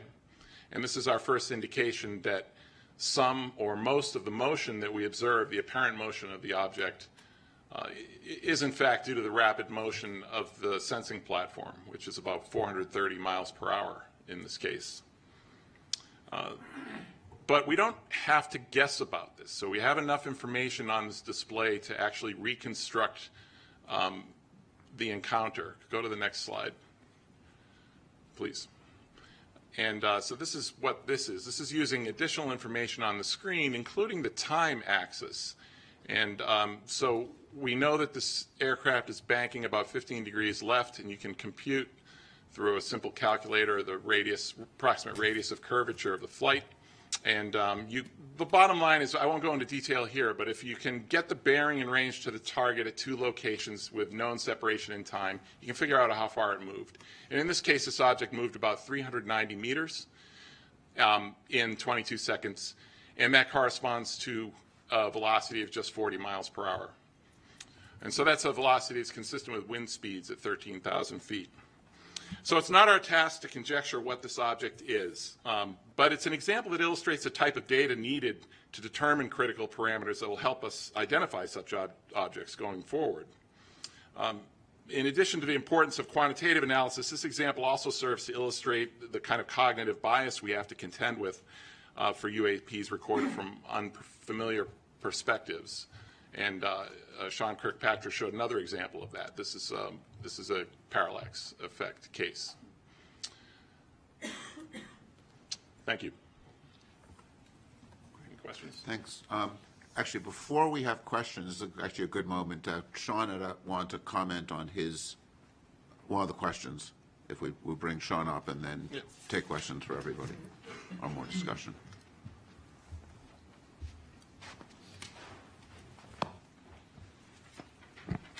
Thanks. That was actually very helpful for everyone, I'm sure. Just one piece of clarification on the video that we showed, the second one that was the newly released one, had the 3 aircraft in it. The question was asked about if it was a stabilized background against which the jitter was showing. I am not 100% certain of that answer. It might just be a bunch of dust on that sensor, but let me go back and get you a more fulsome answer. It is either stabilized background or it's just garbage. But in either event, the 3 aircraft are jittering because of the platform. But that's another example of exactly what you're saying, right? It's the perception of the operator who thinks it's doing something else when it's actually just your own camera. Right. Yeah, if I could just, Sean, in your event, it seemed to me that what you mean by jitter in this case is the plane is actually making motions that are causing a parallax. So it's actually more than that. So the plane will move, and that'll cause the parallax that you just showed. But the sensor itself, a lot of these cameras are in gimbals. For those of you not certain what a gimbal is, it's the thing that your cameras sit on, your telescopes sit on, it moves it around in different directions. Those can sometimes be stabilized, in which case they damp out the motion of the platform. And in other cases, they're not, and they jump around. And so what you're actually seeing in that video is what we call jitter of the sensor against the platform. So the platform's moving and the sensor is moving. It's not a stabilized against the target. But once it's collected, sometimes in processing, the background is stabilized frame to frame, just like some of those TikTok videos you see, right? Same idea. Yeah, I just wanted to jump in here. I think make a couple of comments to just follow up on what Josh said. In my experience of flying, over 15,000 hours, 30-something years in airplanes and both in space, and the environment that we fly in, space or an atmospheric flight, very, very conducive to optical illusions. So I get it why these pilots would look at that go fast video and think it was going really, really fast. I remember one time I was flying in the warning areas off of Virginia Beach, military operating area there, and my Rio thought, the guy that sits in the back of the Tomcat, was convinced we flew by a UFO. So I didn't see it. We turned around. We went to go look at it. It turns out it was Bart Simpson, a balloon. You know, oftentimes in space, I would see things and I was like, oh, that's really not behaving like it should. It's not, it doesn't have the trajectory of a satellite or a planet on the back of the star field. And every single time when I would look at it long enough, I would realize that it was atmospheric lensing. It was the fact that what I was looking at was actually flying behind the atmosphere, and because of variations in the atmosphere, it made the trajectory look like it wasn't going in a straight line. It was going like this, and it would go like that, and it would turn in the other direction. Was always the case. My brother, Mark Kelly, a former NASA astronaut, and also now a U.S. Senator, was with him for dinner last night, and he shared a story with me again that he had shared years ago, but I had kind of forgotten about it, and I think it's worth sharing. And that is when he was the commander of STS-124, I think it was, in 2008, they were getting ready to close the payload bay doors of the space shuttle.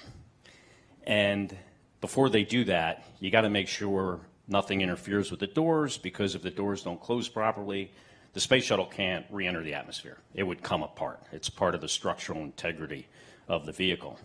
So they see something in the payload bay, and they thought it was a tool, maybe a bolt. They couldn't quite figure it out. They were potentially going to have to go and do a spacewalk to retrieve it.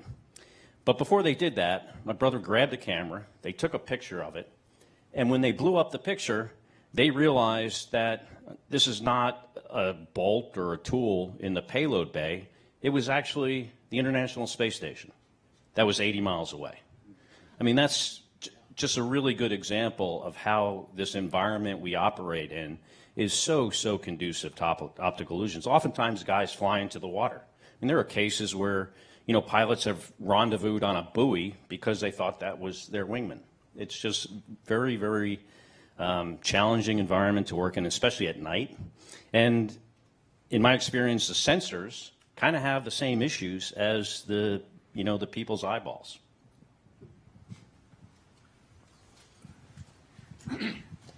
So per what Scott just said, I think we need to take it as an action to investigate unidentified animated phenomena to go after Bart Simpson. I think what Josh and Scott said is very, very helpful and shows why we need multiple sources of data. Were there radar hits? Were there other sightings? Unless we can look at this from a holistic perspective, it's very difficult to draw conclusions. And relative to stigma, and I appreciate the reports that our colleagues gave, I think there's plenty of stigma right here in this building, and I'm sure, Dan, you've suffered from it at times. And I just want to commend Administrator, although he's always be Senator Nelson to me, for his leadership and candidly courage in getting NASA to tackle this issue. And as we look at what Sean had articulated, that what he wants NASA to do, as we look at the recommendations for reporting and how we need to collate that reporting, I'm very concerned that this could be effectively done on an ad hoc basis. And I've been a part of far too many panels and studies that end up sitting on the shelf. I don't want this to be one of those exercises. And we can discuss this further, but I would call for and recommend a permanent office within NASA to support this activity, albeit likely a modest one, but to collate this information, to collate that data, to archive the information, and act as the open, forward-facing counterpart to Sean and AARO. I think then we could continue and actually accomplish the reporting, the stigma issues that have been raised, and we could do so in a relatively affordable fashion. Because again, I don't want all of our work to end up being in vain. Good. So now Jen's going to turn to our charge. I am. And you know, as a panel, when we were convened with a set of questions that we were charged to address, we've been addressing them through the topics we've talked about and through things as we've been thinking this through, but we're going to organize the next part of the discussion with Jen presenting these things, and this is also a chance to get into some of the discussion phase, because we can look at each of these questions as the topics that we want to make sure we address as part of the report. Jen. Thanks, David, and I want to thank the panelists all for all of your work, all of the knowledge that I've gained from each of you through this time. I took it upon myself in preparing for today's meeting to draft a statement that answers the 8 questions that we were provided at the beginning of the last summer when the panel was created. So I'm going to read the question out loud. I'm going to read my statement, and I'm going to pause and let you think and reflect. And if there's, remember, this isn't all of the details associated with each of these answers, right? This is to be a kind of high level, make sure we've got the major points there. And this is an initial take for these answers. So the first question goes, what types of scientific data currently collected and archived by NASA or other civilian government entities should be synthesized and analyzed prior to potentially shed light on the nature and origins of UAP? So the panel reviewed data sources, analytic tools, data architectures from NASA, NOAA, FAA, Commerce, and others. The data that we recognized were not collected for the purpose of identifying UAP, which leaves bias in the data that was collected. Even though there is an immense amount of data available, it is hard to access, and the sensors that were used were not well calibrated for identifying anomalous phenomena. No questions. Moving forward. Question number 2. I kind of feel like Jeopardy. What types of scientific data currently collected and held by nonprofits and companies should be synthesized and analyzed to potentially shed light on the nature and origins of UAP? Many organizations exist to track sightings of anomalous phenomena in the Earth's atmosphere, both nonprofit, for-profit, and otherwise. The study panel concluded that much of the inputs collected by these organizations are not considered scientific data in nature, and that they do not contain unbiased information, they're not repeatable, and they typically come with eyewitness accounts, which we've heard even today, that there's hesitations with using only eyewitness accounts to recognize or identify UAP. To the point about commercial or companies, there are a lot of space companies that some lobbied hard to get in to present to us. They have troves of data, but they're collected for a variety of different purposes than the purpose of UAP. And those systems, while they are well calibrated, are only one source of many that could be used. And questions, comments, concerns? Yes, Carla. I'll bite on that one, Jen.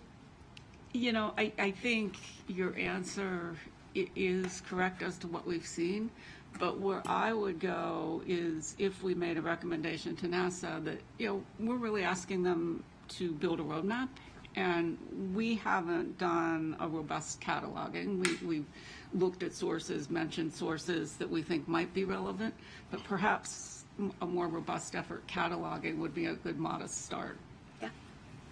That's good. I will, only in slight defense of trying to answer the exact question as posed to the panel, rather than trying to add recommendations at this point. But yes, point well taken. Thank you.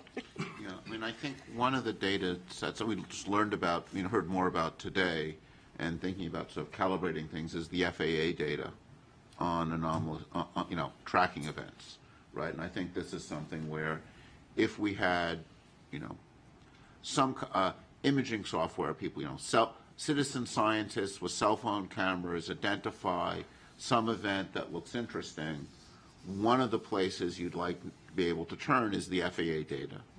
And having, you know, if there is, to go back to, you know, having a NASA responsibility for data, NASA makes, has a lot of experience in serving as a clearinghouse for data from across the government for civilian data, right? This is something we do in lots of different areas. And I think there are some opportunities with data sets there, and I think the radar data is one that comes to mind as one we don't want to forget about as an available data set. Yeah, absolutely.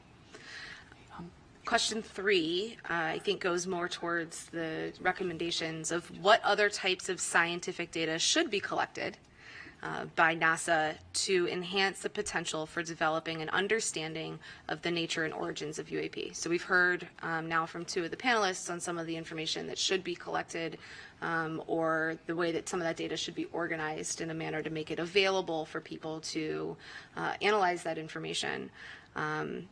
And the only other thoughts that I had here was really recognizing the difference in the sensor thresholds, right? So we can't always tune a sensor all the way to the resolution that we might need or we might want.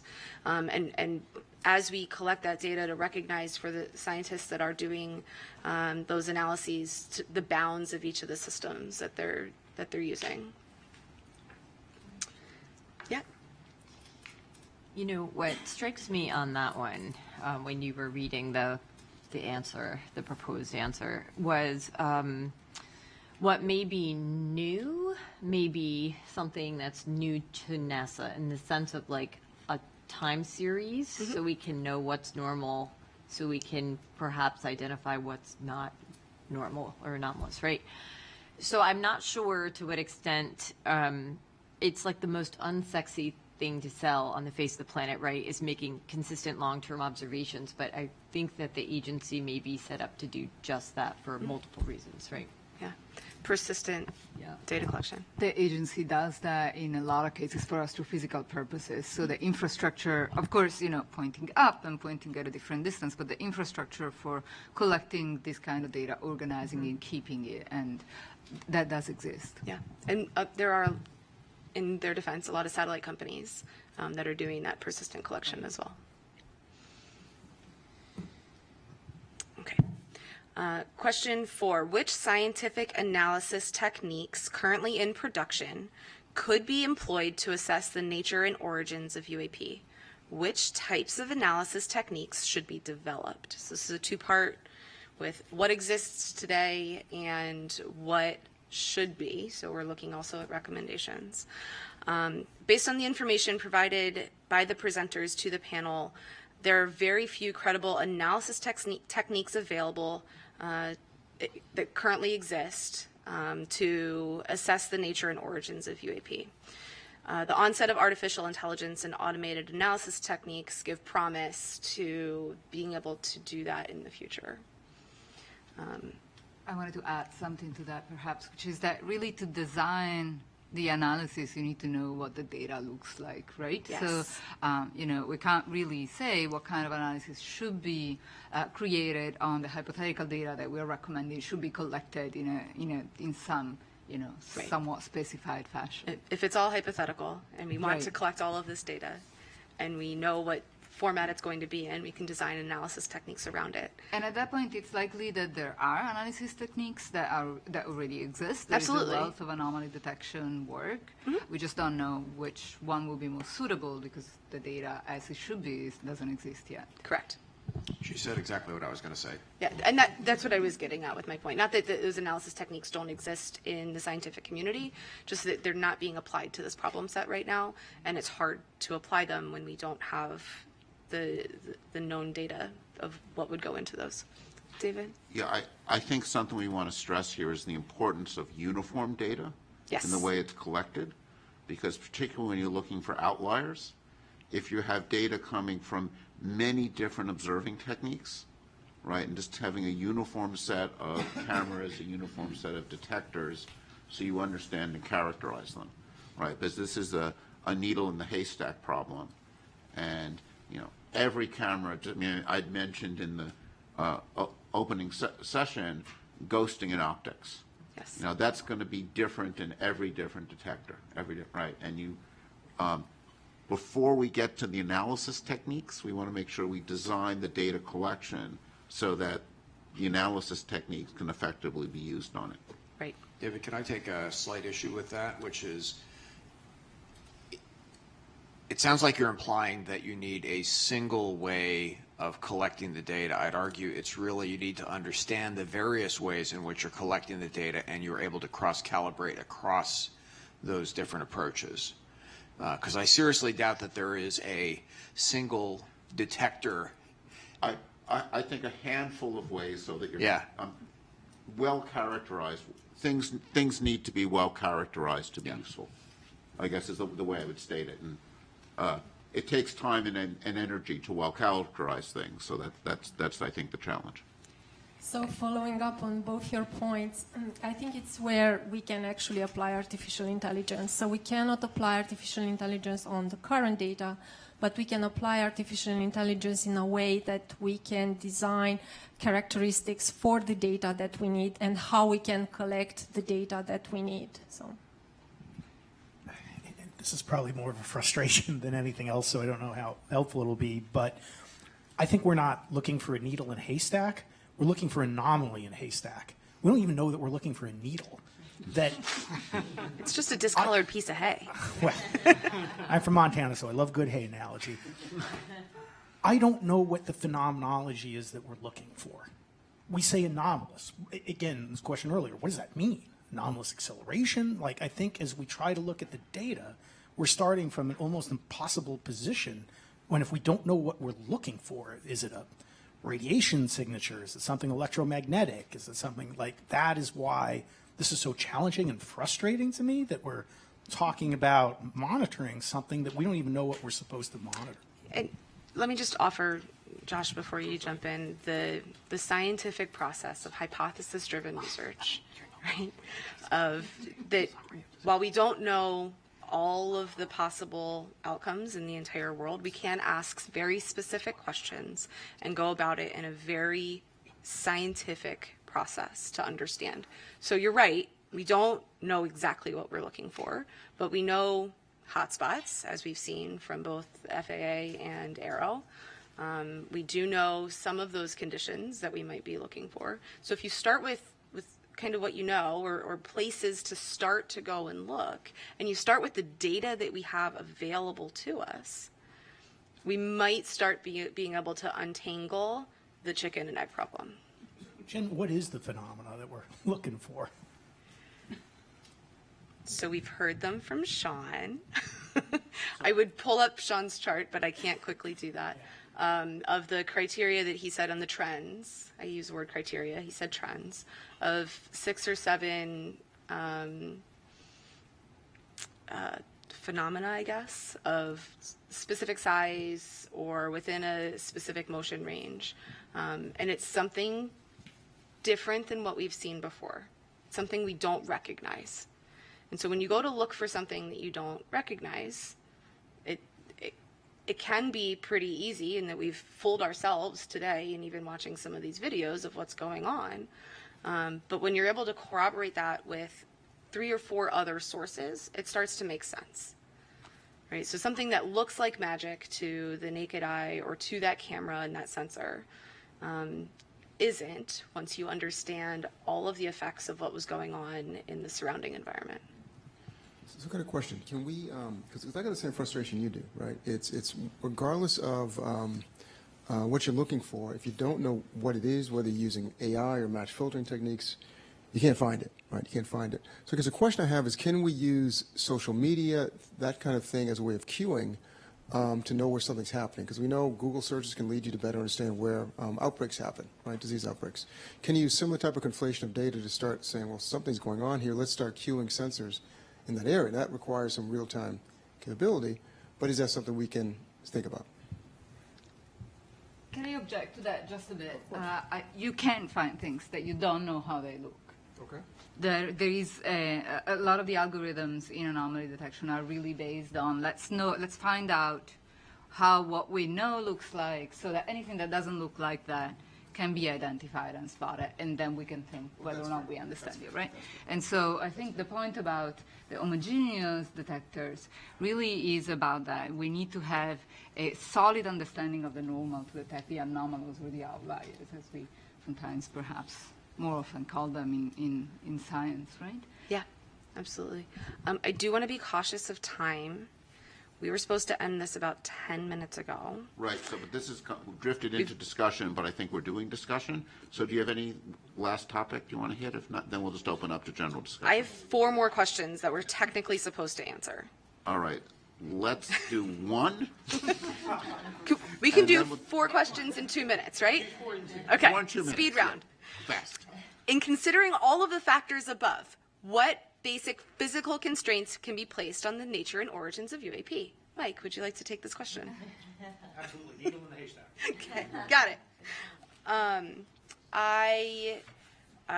In my notes to answer this, knew that Sean had presented some trends, so I used that kind of as the basis for what basic physical constraints could be available, and also Josh's presentation that he just presented of, we know some of these are still in the realm of understanding.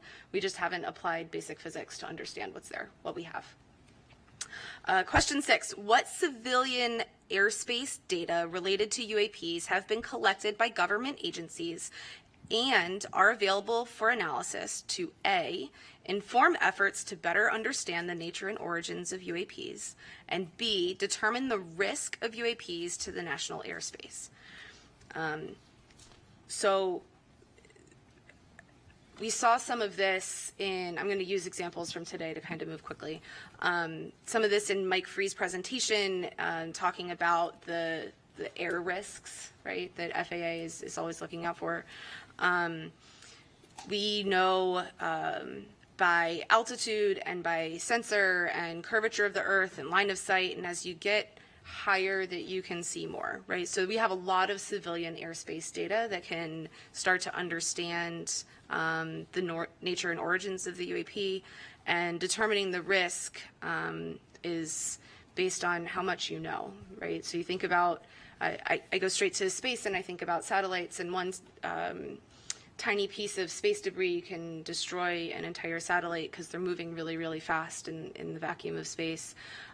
It's not necessarily so true in airspace, right?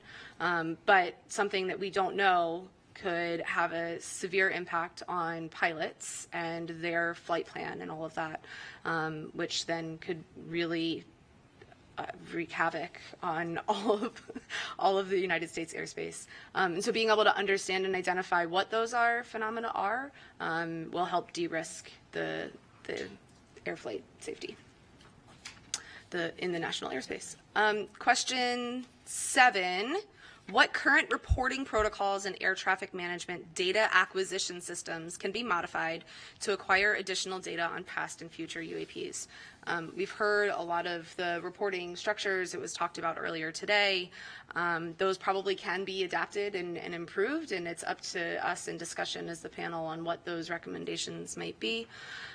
Question 8, and I'll get off stage. What potential enhancements to the future air traffic management development efforts can be recommended to acquire data concerning future reported UAPs to assist in the effort to better understand the nature and origins of the UAPs? The potential enhancements, automatic filtering of the knowns has come up as a talking point. These are specific really to acquiring data,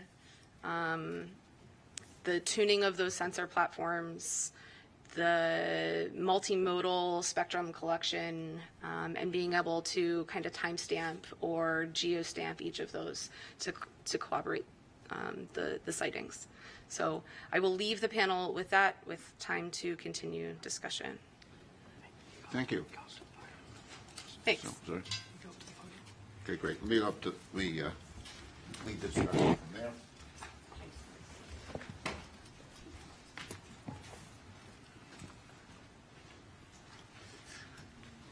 But before I open it up, I just wanted to restate Federica's answer to Mike for hey. if you know the properties of hay very well, and you go through your haystack and say, I don't know what this is, but it doesn't look like hay. You don't need to have a match filter looking for a needle in a haystack if you know hay very well. And who said NASA couldn't speak to Middle America? Now, as a New York City resident, my impression is if you go through hay with you don't want to do it with your hands. But I defer to you on, yeah. You have no choice, but AIML would be good. Yeah, I think, yeah. So I want to, in the final minutes we have here before the public session, look to the future. I think a lot of us have looked at the data we have now with a sense of dissatisfaction and say, what data would you want and how would you want to collect it? And just think about, we don't need to design the detectors, but think about the characterization that we'd like, what wavelengths we'd like, and just to kind of throw that out as one way to think about what we might want to recommend. Paula. So one thing that strikes me in that question is that I'm not totally certain that we've dedicated our time and effort to looking for anomalies. I think by default there are some science communities that look for things like the genesis of a hurricane or a harmful algal bloom in the ocean or something in interstellar space. But I'm not sure we ever focused our interdisciplinary effort on that. And I think the question you ask is a really interesting one, part of our statement of task, right? But I'm not sure I can answer that quite yet. That's how I feel about that one. Sure. Shelley Wright. Yeah, going along with Dr. Bontempi's point there, we heard a lot from AARO about specifics about the needle, 1 to 4 meters in size, 0 to Mach 2. You can then look at NASA's assets, right, and look at its spatial resolution, its spectral resolution, in particular the frame rate. I'm going to get to your question here, Dr. Spergel. You can look at the current NASA assets and try to say which ones could find that needle, the ones that Dr. Kirkpatrick put forward. That analysis has not been done. So one of my recommendations would be for NASA to convene a group and a task force to look at its current assets to calculate what current available data, and current facilities could answer insight into that. Now, to get to your future question, looking at this, I see Walter here, is frame rate. I see a really big issue with frame rate. So if you want to catch fast-moving objects, you need to take quick images. If you want to get to these very small sizes and resolution, depending on altitude, where you're taking your image from ground or space, NASA will likely have to increase its frame rate into its detectors. I think short answer to what NASA's current assets would be able to see would be really big haystacks that are moving very slowly, which I think is the point that you're making. But that doesn't mean that that data is not useful, because if it's able to characterize the background extremely well, that gives you a better idea of what unusual looks like. Basically, anything that you do that characterizes the background will contribute to an understanding. So we're going to have to cut this off now because we're now going to our public comment session. So turn that over.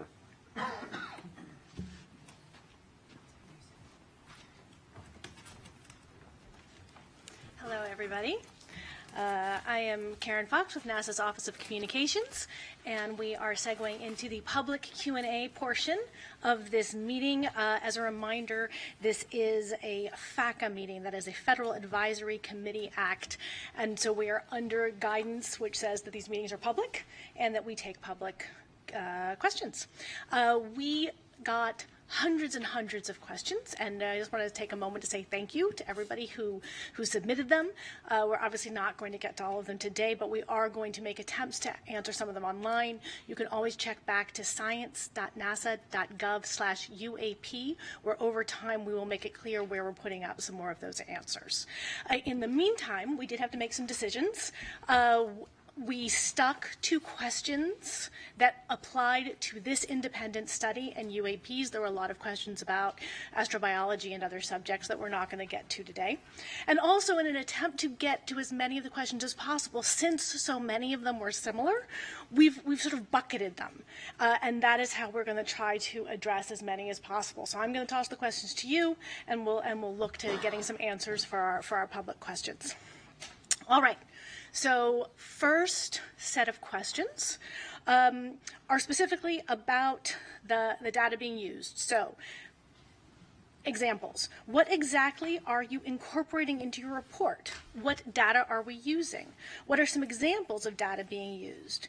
Do we have multi-sensor data or of objects performing maneuvers that seem truly anomalous? Do we have photos, videos? What about having the NASA historian go through the NASA's historical records? Did you interview military or pilots for this study? So looking for some information about the kinds of data. I can toss to anyone. David looks like he's jumping in.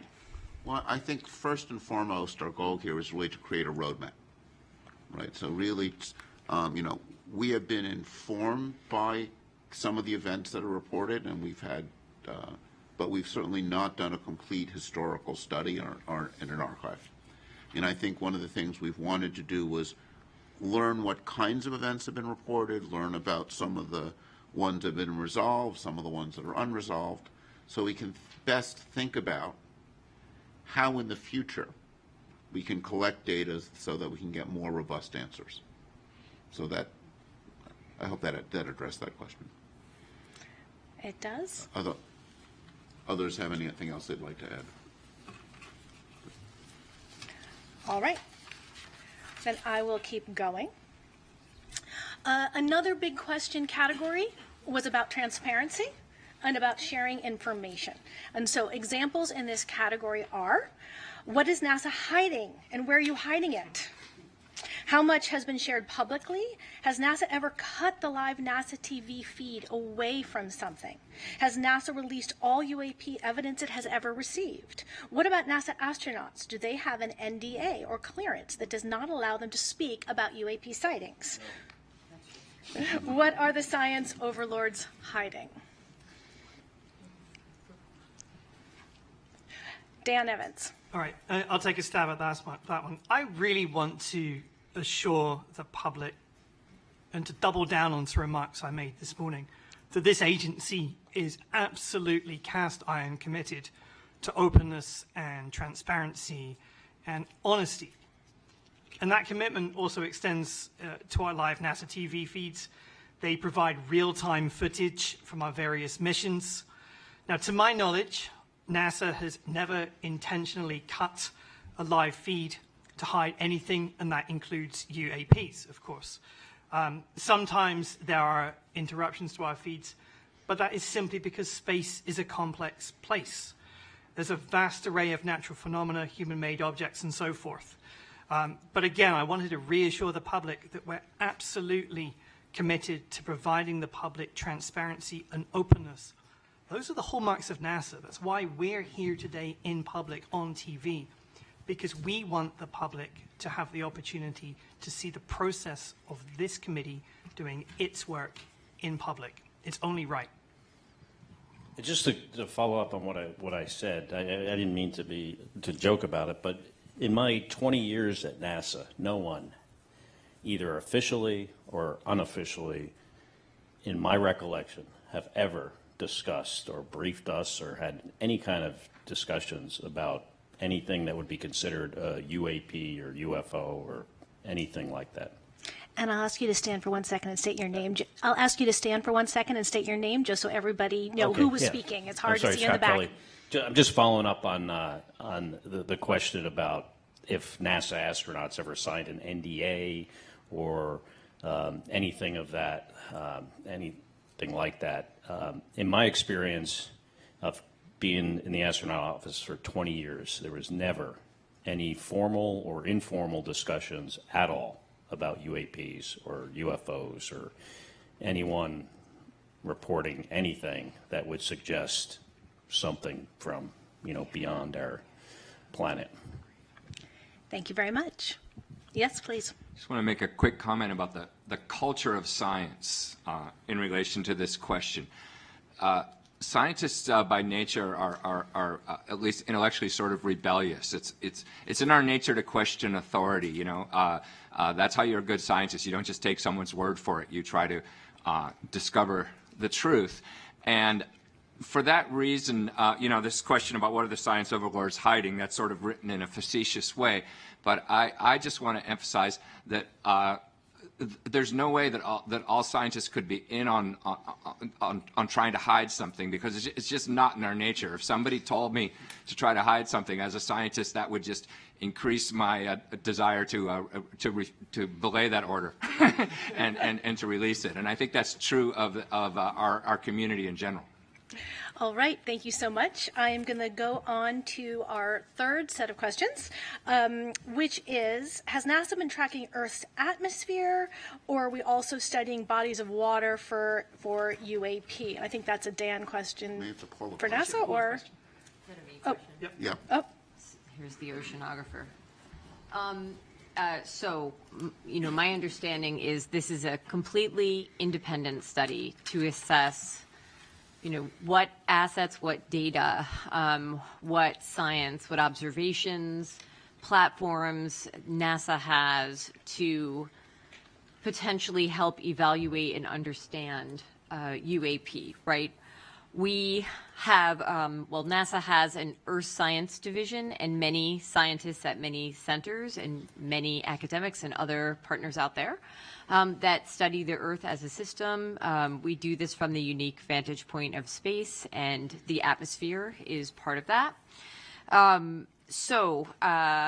I think Dr. Kirkpatrick stated this morning that to his knowledge, and I think to ours, there isn't anything that's been reported below the ocean surface, and so I think part of what we've been talking about all day is, what assets are out there to actually begin to identify data that could be useful in explaining any of these reports if and should they come in. So I think that's probably it, unless there's something else to add. All right, then. Thank you. Moving on to our fourth general bucket of questions. What are you doing to solve the stigmatization surrounding the study of UAP? I can take that one. And state your name if you wouldn't mind first. Carlin Toner, FAA. I think the fact that NASA has called us together here as a panel to look into this, that NASA is hosting a public meeting, that we've heard, right, it clearly stated we're here to be transparent. I think that's the first step in trying to really normalize the study of UAPs. And we talked a little bit earlier about the reporting, about how to make it credible.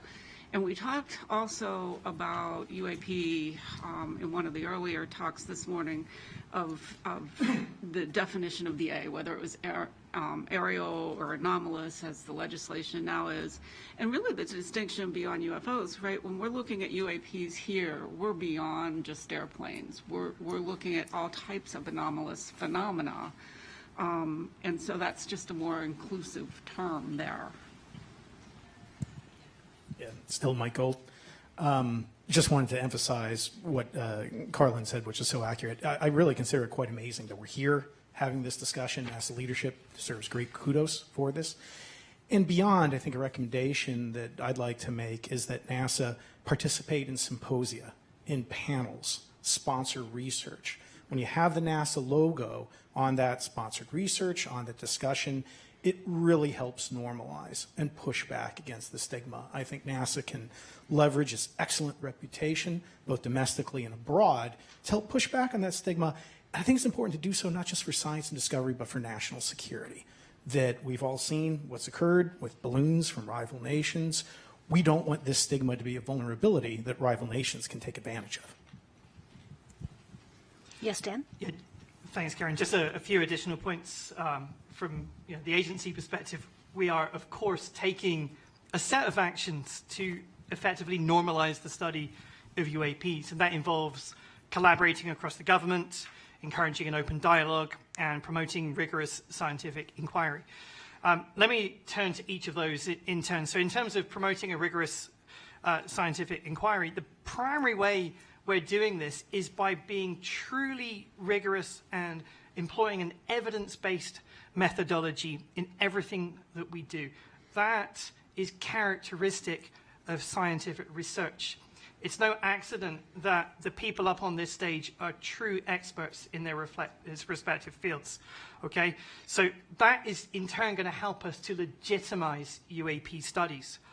Encouraging open dialogue. So by holding public meetings such as this one and having open conversations about findings, then we're helping to normalize discussions again. And that really goes arm in arm with our commitment to openness and transparency with the public. And then finally, in terms of collaborating across the government, we're working very closely with other government agencies, not least Sean's office, AARO, to broaden the scope and the depth of our study. And I honestly believe that this collective interagency approach will lend credibility to the study of UAPs, and it's going to demonstrate the seriousness with which we're approaching this issue. Thanks. Well, that segues very nicely into what our next set of questions are, which is who we are working with. So the question is, who else is NASA currently working with, or do we want to work with to study UAP? And is NASA working with international partners?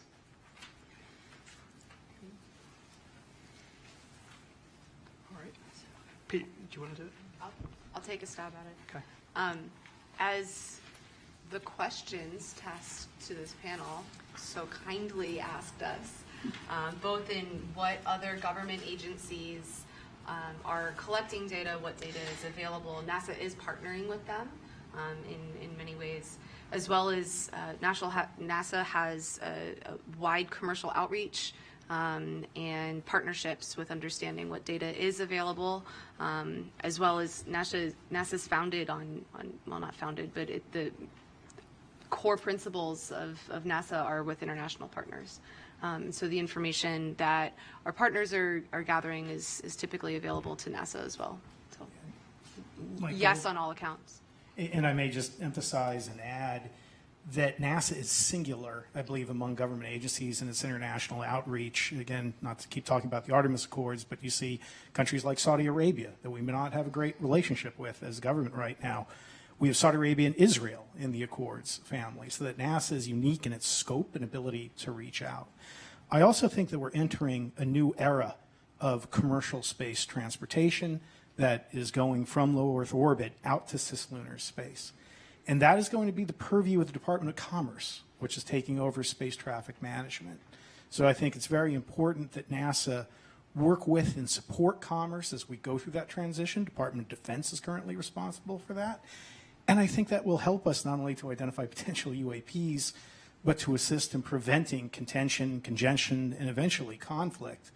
And I also want to note, in terms of space debris in orbit right now, I believe, represents an existential threat to our very society, that we are getting very close to an event that could cause real problems for our ability to access satellites. And that's why I think there's great ancillary benefits to the conversation we're having today, that as we increase our capability to monitor orbit for UAPs, that data could also be very relevant as we look at near-Earth objects and other threats. And again, to just end on near-Earth objects, Apophis, for example, an asteroid, is going to come so close to Earth, it will be below geosynchronous satellites. So any effort to begin to catalog and do better in terms of understanding that environment is going to be terrific, and I hope NASA works with commerce and international agencies on Apophis and other missions.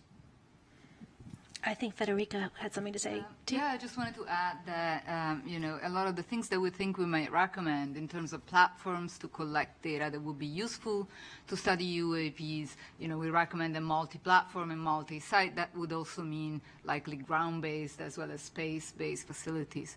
And this is being done already in astrophysics, co-observing the sky from the ground and from space with different methodologies and different instruments to get a more comprehensive picture of what's normal and then detect what's anomalous. And about every 10 years, the astrophysics community anyways, but many other branches, convene a panel of experts to see what things can be done to advance the field in the next decade. It's called the Decadal Survey for us. And one of the recommendations this year was explicitly for agencies that do astrophysics to work together. So NSF, DOE, and NASA to work together, share data, share facilities and instruments. So I think this is, there's a lot of fields will benefit from this, including the UAP studies. Oh, absolutely. Carlin Toner, I'd like to put an exclamation point on how well NASA is collaborating across the government. I'm from the FAA, and I can personally attest that FAA and NASA have a robust engagement in transferring research into practice in the ATM system. I think on the commercial space side, we work well with NASA. And all of our agencies are in the whole of government approach, supporting AARO specifically on the UAP topic. And it really comes down to good government and how we deliver, because we can each work our own mission space, but to cover the whole space, we need to collaborate together. And Dan? To put an exclamation point on Carlin's exclamation point. So I think it's important to say that we really do have a good relationship with the All-domain Anomaly Resolution Office, AARO, Sean's office, and its previous or predecessor organization, the UAP Task Force. And we have really benefited from very fruitful collaborations among those various entities. And quite frankly, as a taxpayer, one should expect nothing less than the government to be working effectively across different units together. It's only right. That being said, it's also important to acknowledge what NASA's perspective is in this study, and to acknowledge that the Department of Defense, the intelligence community have massively different equities about the study of UAP, and they have different interests. Ours is a purely scientific one. So we collaborate, we consult. It's a very good relationship, and I agree wholeheartedly with Carlin that a whole of government approach is absolutely the right one to take. Great, thank you. I will move on to our sixth bucket of questions, which we had many on this topic. Is there evidence that UAP were created from non-human intelligence? All right. Yes, please. I will take this one. First and foremost, we are scientists, and we follow the scientific process, and I hope that the gathering here today showed a little bit of a glimpse on how the scientific process works. It's not a question that you can answer very quickly with yes or no, and we follow the data, right? So as scientists, we follow the data, we formulate hypotheses, we test theories, we follow the scientific process. The role of this panel has been to create a roadmap and a framework for how all scientists that are interested in this phenomenon can further study, can further collect data, can further formulate experiments, again, hypotheses, can test different methods, maybe even innovate on the methodology side of things, come up with new methods for how we can do basically science, but not just any kind of science, but the science of discovery and exploration, which is basically in the spirit of NASA. So just like Carl Sagan was saying, extraordinary claims require extraordinary evidence. We cannot make that kind of extraordinary claims at all for any kind of big subjects in science, whether it's UAPs, whether it's biosignatures, whether it's technosignatures. This question of whether we are alone in the universe is probably one of the largest questions that we've had in our history of science, in our history of humanity. And it's not one that we can take lightly. And that's why we need so many scientists and multidisciplinary and interdisciplinary teams to work together, and many organizations. So it's a process, it's a roadmap, and we work collectively on this. And we hope that within our lifetime we will be able to answer this big question of whether we are alone or not, and also to better characterize this phenomenon, which is UAPs. So. I want to sort of supplement that excellent answer by noting that we have not seen the extraordinary evidence, right? I mean, in a sense, to give, to make the claim that we see something that is evidence of, non-human intelligence would require extraordinary evidence, and we have not seen that. I think that's important to make clear. All right, then, I will move on to our seventh set of questions. We received many questions about the budget that is being dedicated to this. How large of a budget will NASA allocate? How large of a budget is NASA allocating? And how large of a budget will NASA allocate towards the study of UAPs? Dan? Yeah, that's a Dan question. So there are two separate questions in there, which is, what is the budget for this group, this team, and what is the budget going forward, I think. Now, the budget for this independent study team is very consistent with any other of our external review groups that we bring into the Science Mission Directorate on an annual basis. So, we have maybe 100, 200 such groups, entirely consistent with that. Also important to say going forward now that NASA has not established a program relative to UAP. And as a result, there's no associated programmatic funding. But this is how NASA works. Federal budgeting is a complex journey, of course, and the way NASA, particularly NASA Science, likes to work is we anticipate and wait recommendations from independent groups such as this one, and we need to wait on final recommendations, and then we'll make an assessment. So too early to say, but of course that's all couched in the fact that federal budgeting is a very complex process, and we will always follow the law. All right, we're making good time. We have one more question that encompassed many of the ones we got, which is, has NASA encountered any aliens or extraterrestrial life? What happens if the public comes across extraterrestrial life? What would NASA do if extraterrestrial life was discovered? What would NASA study or do if extraterrestrial life was discovered? Now, I think it's worth making a distinction that when we talk about extraterrestrial life, we do have a study within NASA of astrobiology, which is not intelligent life necessarily. And so I invite you, as you answer this question, to make clear the distinctions as you are talking in terms of UAPs as well as any astrobiology work that we do. I would start by saying one of NASA's big questions is there life out there? Right, and a lot of what NASA's doing in its exploration of the solar system and beyond is focused on searching for life in any form, extraterrestrial life.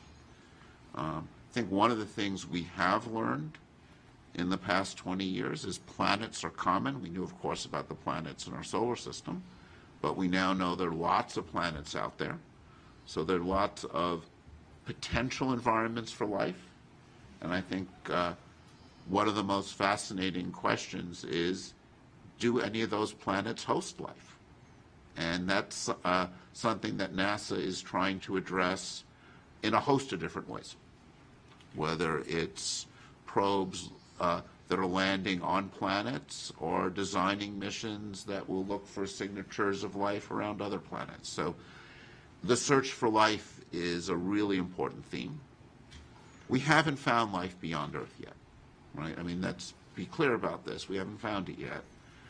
But we're looking, and we're looking for it in lots of different ways. And, David was discussing technosignatures as one way that we can look both within our solar system and beyond. And there's a lot a lot of different elements, I think, of this potential search. And, you know, just to go back to something that was phrased in an earlier question, you know, is NASA hiding anything about this? No. This is actually what, you know, answering this question is one of the things that NASA as an agency is excited about. It's something that lots of scientists working with NASA are excited about is this question of, is there life out there? You know, and I think one of the things that makes this question of are we alone such a central question, not just to the scientific community, it's a central question, I think, for the public. I suspect there are more people watching this than the typical episode of NASA TV, right? And this is something where we will have, you know, media coming to the press conference because these questions touch on something that I think is really a deep question for humanity is, are we alone in the universe?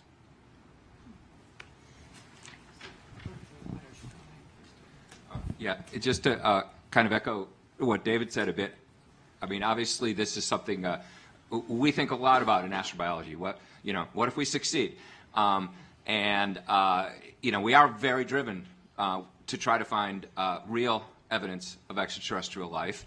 And we would be highly driven to share that if we found it. Because everyone wants to show that they've been able to succeed in what they're trying to do.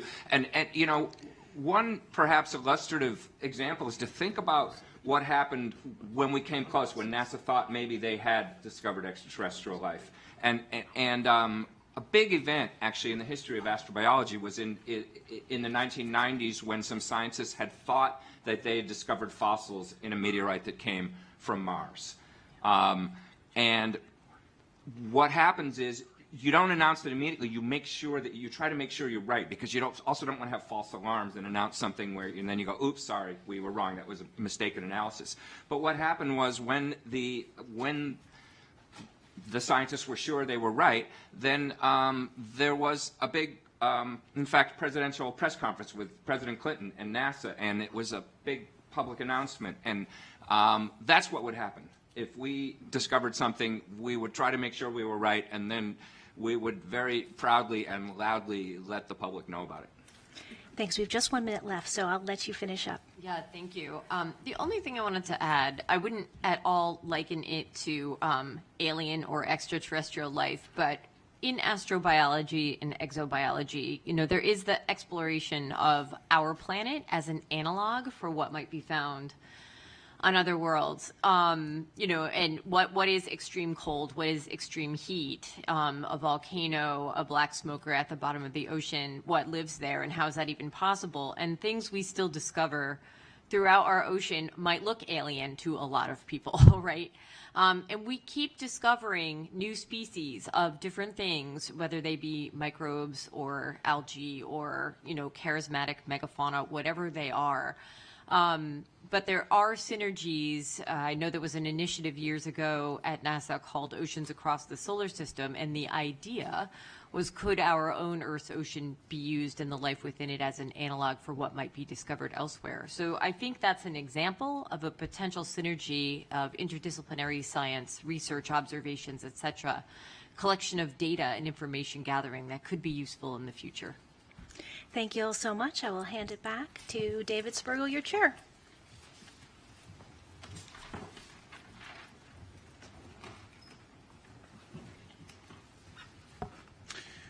So let me also just answer the one other piece of that question was, what do you do if you see something surprising? Right? Where do you report? And this is something where, just to come back to something I mentioned in my opening remarks, the AARO is our lead agency for UAPs. And while we've talked about life in this context, most UAPs, I think when one looks at the data in more detail, are going to turn out to be phenomena we understand. We saw this with some of the balloons or commercial jets. We saw those examples. Some UAPs, and we saw this with the Chinese balloon that flew over, is an issue sometimes of national security. So we actually do want to encourage people, just from that angle, to report it. So, just before we'll transition to summary, but just want to answer on that question, that, to keep in mind that, the AARO's role is to be the prime source for understanding those things. And what our charge is to think about what's NASA's role. And I think NASA, and this is something, I want to now go back to discussion. We didn't have that much time for it. Just to come back to, what we see as NASA's role in this. I think one piece we've talked about is NASA can help remove the stigma. NASA can draw more of the scientific community in. And I think what NASA can help do is provide standards of high data quality. I think one of the things that many of us who've not looked at this before, I'd certainly put myself in this group, was struck by the limited nature of the data, that many events had insufficient data, and that in order to get a better understanding, we will need to have high quality data where we understand its provenance, data from multiple sensors. And I think one of the things that, even from the same sensor, as we saw, in Josh's analysis, also in the event Sean showed us, when you can observe an event over time and get velocity information, that gives you a lot of additional information. So we're going to want things with high frame rate. We're going to want things from multiple perspectives. So I think those are all going to be pieces of things that we want to think about. I think this is an opportunity for citizen science. I think if we can come up with recommendations in our roadmap that point to ways in which we could people can collect data. I remain a big fan of these things. They do take over our lives too much, but they are fabulous data collectors and I don't know, there's something like 3-4 billion of them that are on the planet, and NASA, I think, has the prestige and visibility to develop an app or work with companies to develop apps that could collect data in a uniform and centralized way that I think will, most of the stuff that's collected is going to turn out to be commercial planes, balloons. When you have multiple cameras, you can eliminate some of the optical limitations of ghosting and those effects. Some of them will almost certainly be novel physical phenomena, right? I think it is, we have learned a lot about our planet and how the universe works. There's a lot we don't know, right? I think, as scientists, what is the most exciting thing is the surprises. And I think that there are things that continue to surprise us about our own planet. There's phenomena in our atmosphere and the ionosphere that we probably haven't seen yet, or perhaps we've seen and not noticed yet, right? And there's, I think, a long history in science when you look back and you realize that this discovery had a pre-discovery. So people had seen something before and were missing it.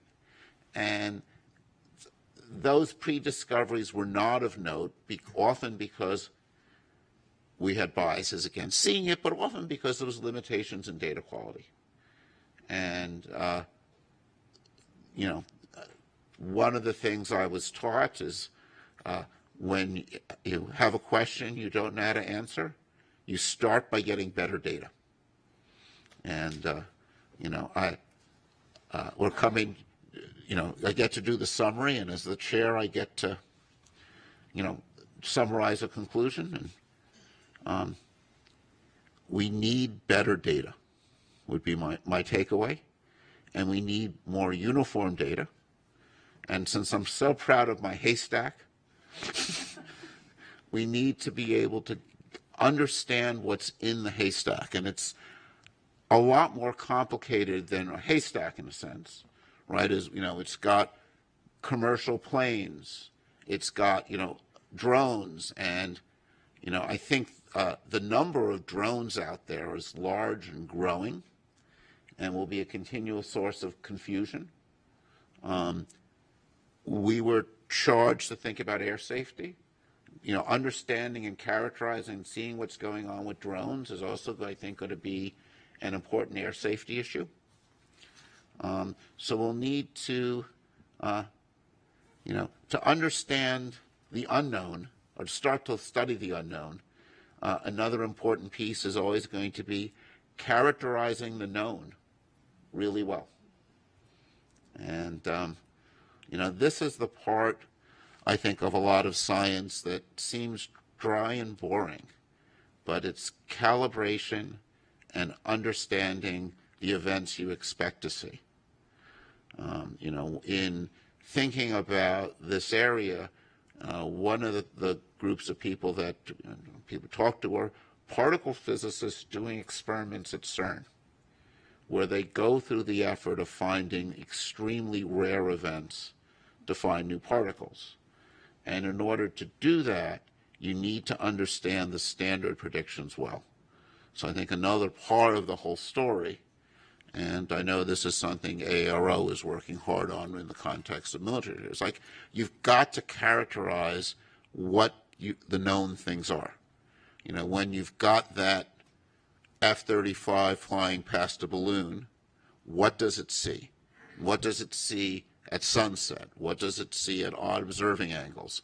And that characterizing the normal is an essential thing to do to understand what's out there.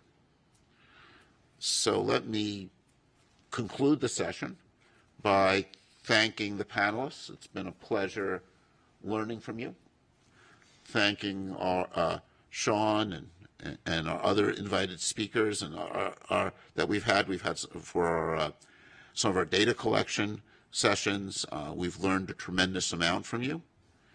And also thank the public for their engagement. I think we were all impressed by the number and level and sophistication of the questions people sent in.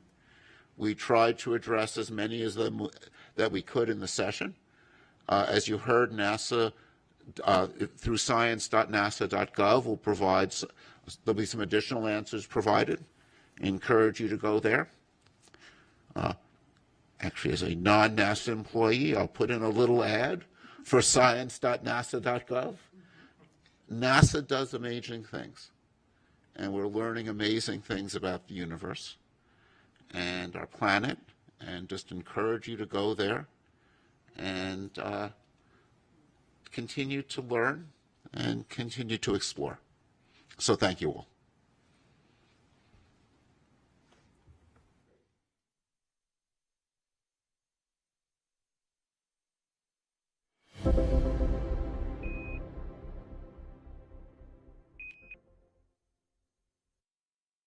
We are going.